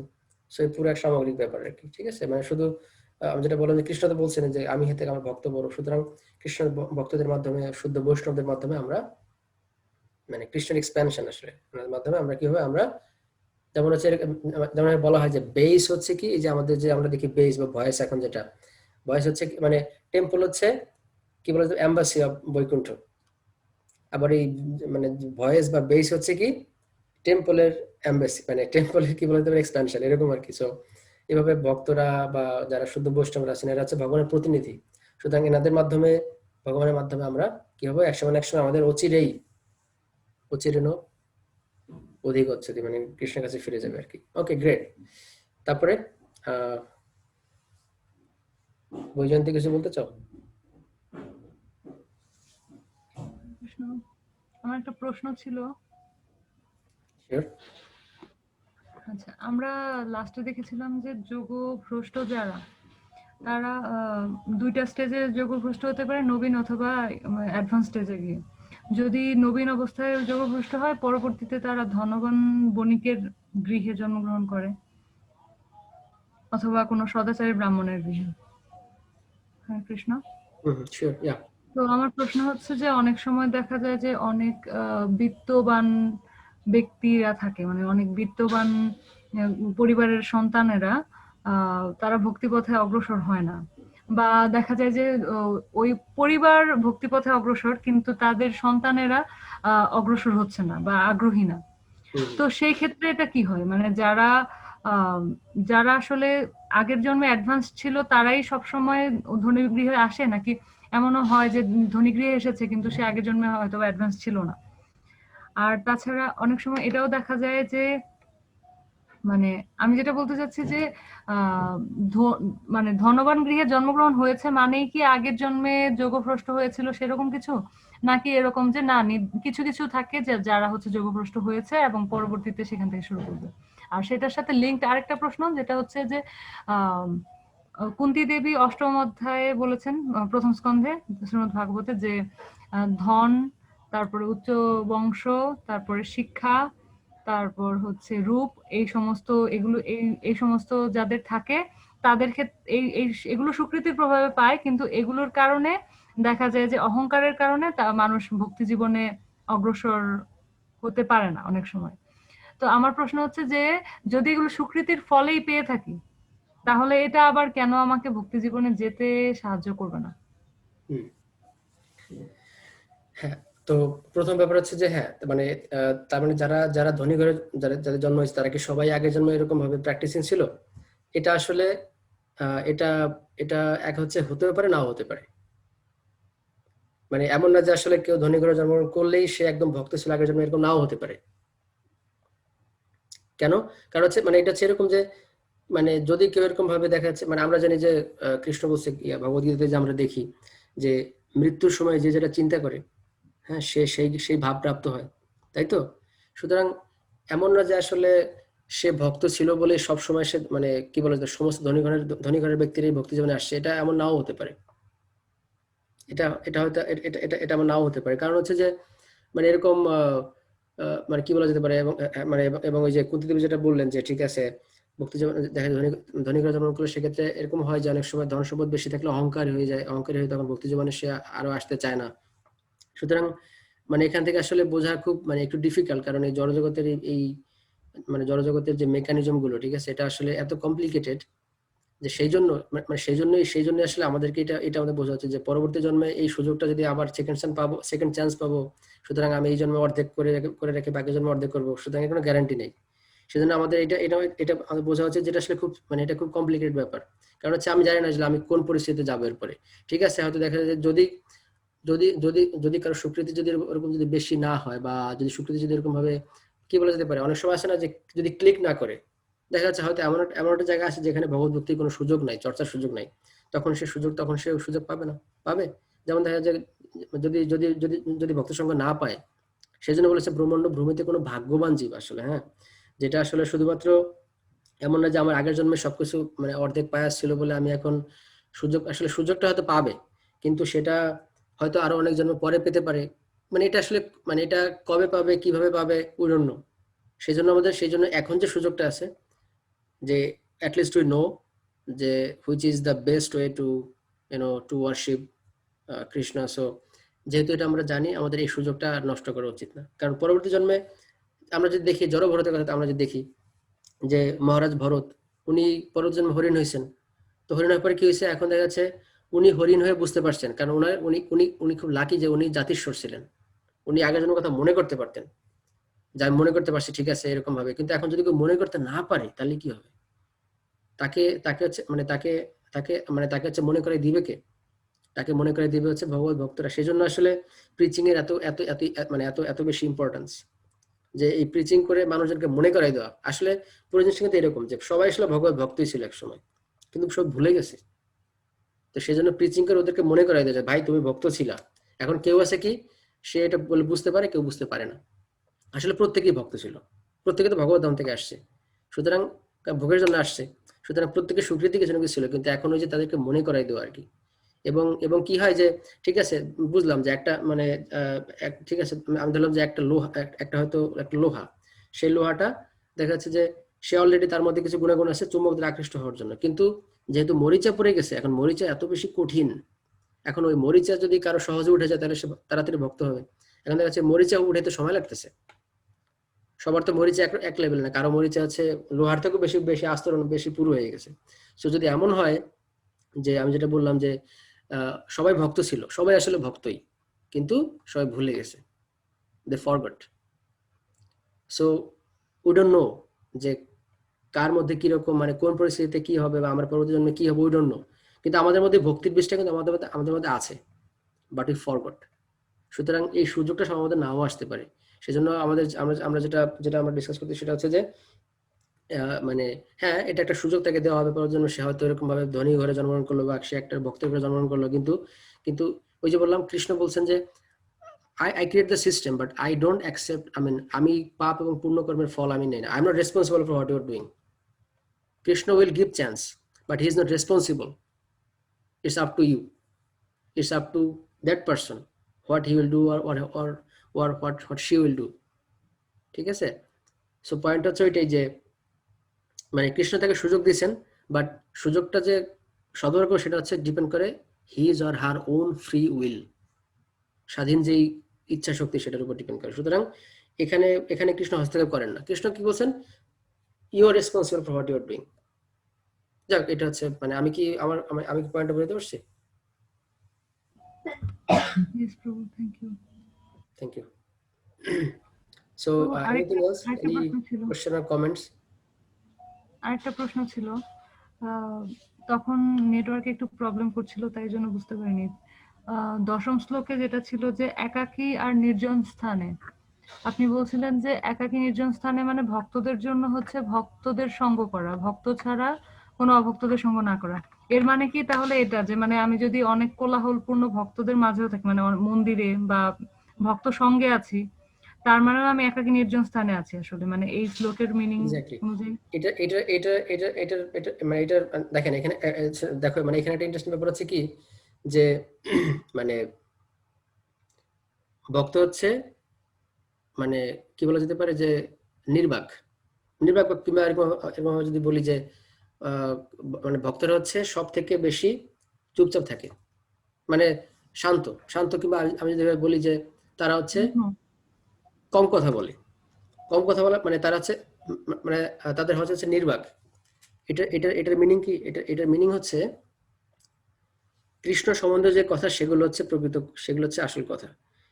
সুতরাং কথা কম বলা মানে বাচবেগ মানে কি, বাচবেগ হচ্ছে এমন না যে আমি কথা বলবো না, বাচবেগ হচ্ছে এমন না যে কথা বলবো না, বাচবেগ হচ্ছে কি কথা যত খুশি বলো কিন্তু কৃষ্ণ সম্বন্ধে কথা বলো, তাহলে সেটা আসলে সেটা হচ্ছে বাচ্চার মানে আমরা জানি কি ক্রোধের বেগ মানে আমি ক্রোধ করবোই না, উদরের বেগ মানে এরকম যদি এভাবে বলি যে ঠিক আছে আমার হচ্ছে ক্রোধের বেগ মানে কি আমাকে কখনো কখনো করে রেগে যায় না, কিন্তু বলছে যে ঠিক আছে ভক্তরা এখন তাহলে বাচক মানে কি কোনো কথা বলবে না, না কথা বলবে কিন্তু কথাটা হবে কৃষ্ণর সম্বন্ধে কথা বলবে। সুতরাং যেটা বললাম যে সঙ্গ, ভক্ত সঙ্গ মানে যেটা বল ঠিক আছে ভক্তরা যদি সঙ্গে থাকে একসাথে, সেটা এই শ্লোকে মানে বলা সেটা হচ্ছে নির্জন মানে কি যে কৃষ্ণ সম্বন্ধেও কথা শুধু বলবে, সেটা যদি হয় সেটা হচ্ছে সেটাকে নির্জনের সাথে কম্পেয়ার করা যায়। কারণ এমনিতে কি হয়, কোথাও গেলে প্রজল্প কথাবার্তা উল্টাপাল্টা এদিক সেদিক বিভিন্ন কিছু, এগুলো তো কোনো কাজের কথা না। সুতরাং যেগুলো কাজের কথা, ওই যে অকর্ম, আচ্ছা, অকর্ম মানে কি, অকর্ম মানে কি কোনো কি মানে কোনো কি আসলে কর্ম না? না, অকর্ম হচ্ছে সব থেকে ভালো কর্ম, বুঝতে পারছি? সো অকর্ম হচ্ছে যেরকম একইভাবে কথা বলবে না, কিন্তু সেটা কথা মানে কোনটাকে কথা হিসেবে কাউন্ট, সেটা বুঝতে হবে। কথা কোনটা কাউন্ট হবে, কৃষ্ণ সম্পর্কে যেটা কথা সেটা কাউন্ট হবে, ঠিক আছে? সো ওইটা হচ্ছে ব্যাপার, যে নির্জন মানে কি, যা ভক্ত সঙ্গে আছি, ভক্তদের সঙ্গে কৃষ্ণ কথার সম্পর্ক, সেটা হচ্ছে নির্জন। কারণ বাকি তখন ওই মানে জন বলতে বোঝায় কি, জনসংঘর্ষ মানে যে ওই মানে জন বলতে এখানে বলছে যে যারা ভগবত বিমুখ, তাদের কথা বলা হয়েছে। সুতরাং এদের থেকে দূরে থাকা, ঠিক আছে? থ্যাংক ইউ প্রভু। ওকে, গ্রেট। আর সবাই রিয়েলাইজেশন শেয়ার করেছে, যার যার এখানে সবগুলো পয়েন্ট চলে এসেছে। খালি আমি বেশ কয়েকটা যেগুলো বাদ আছে বা যেগুলো আমার মনে হয়েছে যে বুলেট পয়েন্টের মতো মনে রাখার, সেই কয়েকটা জিনিস একটু বলবো। যেমন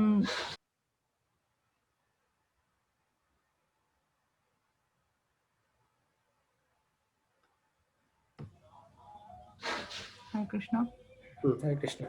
6-17 নাম্বার শ্লোকে প্রভু বলছিলেন যে গীতায় এমনকি এটাও বলা আছে যে আমরা কিভাবে খাবো ঘুমাবো সেটা পর্যন্ত গীতায় বলা আছে। এটা মানে গীতায় আসলে সবকিছু আছে, একটা লাইফ ম্যানুয়াল। তারপর আরেকটা ব্যাপার, যেমন ভক্তিযোগীরা সব, এটা সায়ন প্রভু তারপর শঙ্কর প্রভু ওনারা সবাই শেয়ার করছিলেন যে যারা ভক্তি যোগ অনুশীলন করবে তার মানে তারা সব যোগ অনুশীলন করে ফেলবে। তার মানে ভক্তিযোগী মানে অলরেডি সে অষ্টাঙ্গ যোগের পর্যায়ে পার করেছে। এবং প্রভু সেটার জন্য বললেন যে অষ্টাঙ্গ যোগের লাস্ট স্টেজ হচ্ছে সমাধি, আর সমাধিতে তখন যোগী পরমাত্মাকে দেখতে পায় ধ্যানে, এবং তখন সে পরমাত্মার প্রতি সারেন্ডার্ড হয়, আর ভক্তি শুরুই হয় শরণাগতি থেকে। তো এখানে প্রভু একটা পয়েন্ট বলছিলেন যে হরে কৃষ্ণ মহামন্ত্র যারা জপ করে তারাও যে প্রাণায়াম অনুশীলন করে। তো এটা একটা ইন্টারেস্টিং পয়েন্ট, আমরা এটা বাইরে যাদের সাথে শেয়ার করব তাদেরকে বলতে পারি। কারণ অনেকেই দেখা যায় যে মেডিটেশন ইত্যাদি এগুলোর প্রতি অনেক ফ্যাসিনেটেড থাকে।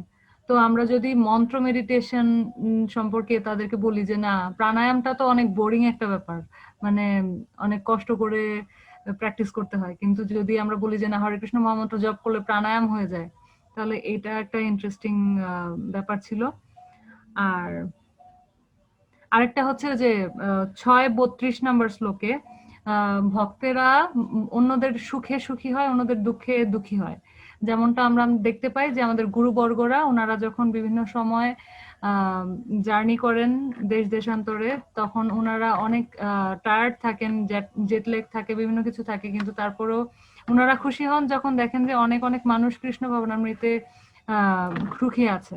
তো আমরা এর মাধ্যমে শিখতে পারি যে আমরা অনেক বেশি সেলফ সেন্টার্ড, আমরা নিজেদেরকে নিয়ে ব্যস্ত থাকি বেশি, কিন্তু আমাদেরকে আমাদের গুরুবর্গ থেকে এই শিক্ষা লাভ করার আছে, যেটা আমরা গীতায় দেখতে পাচ্ছি যে ভক্তদের বৈশিষ্ট্য হচ্ছে অন্যের সুখে সুখী হওয়া আর অন্যের দুঃখে দুঃখী হওয়া। তো আমরা আমাদের আশেপাশে এরকম অনেক দুঃখী মানুষ দেখতে পাই যারা ভক্তি জীবন গ্রহণ করেনি, যারা এরকম অনিত্য জগৎ নিয়ে পড়ে আছে, কষ্ট পাচ্ছে। তো আমরা আমাদের গুরুবর্গের কাছ থেকে গীতার এই শিক্ষা গ্রহণ করে আমরা শিখতে পারি যে আমাদের এই অন্যদের দুঃখে দুঃখী হয়ে তাদের কাছে প্রচার করা উচিত কৃষ্ণ কথা, যেমন ভাবে প্রভু আমাদেরকে হেল্প করছেন এই সময়টা দিয়ে।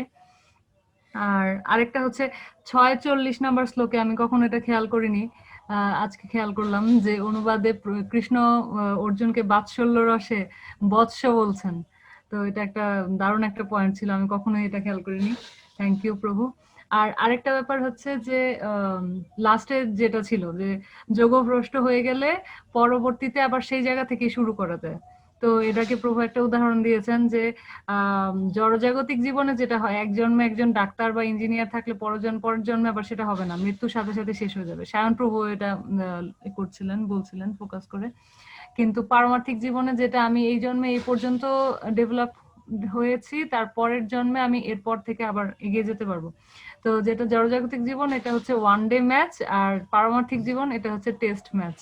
আমি যদিও খেলাধুলা বুঝি না, কিন্তু প্রভুর কথায় যতটুকু বুঝলাম যে টেস্ট ম্যাচ হচ্ছে যে একদিনের স্কোর পরের দিন ওই নট আউট হলে ওই পরের দিন ওখান থেকে আবার শুরু করা, মানে আগের স্কোর কাজে লাগিয়ে শুরু করা যায়। যাই হোক, তো এইভাবে আমরা দেখতে পেলাম যে পারমার্থিক জীবনে শুধু লাভ আর লাভ, কোনো রকম মানে লোকসান বা ক্ষতি নেই।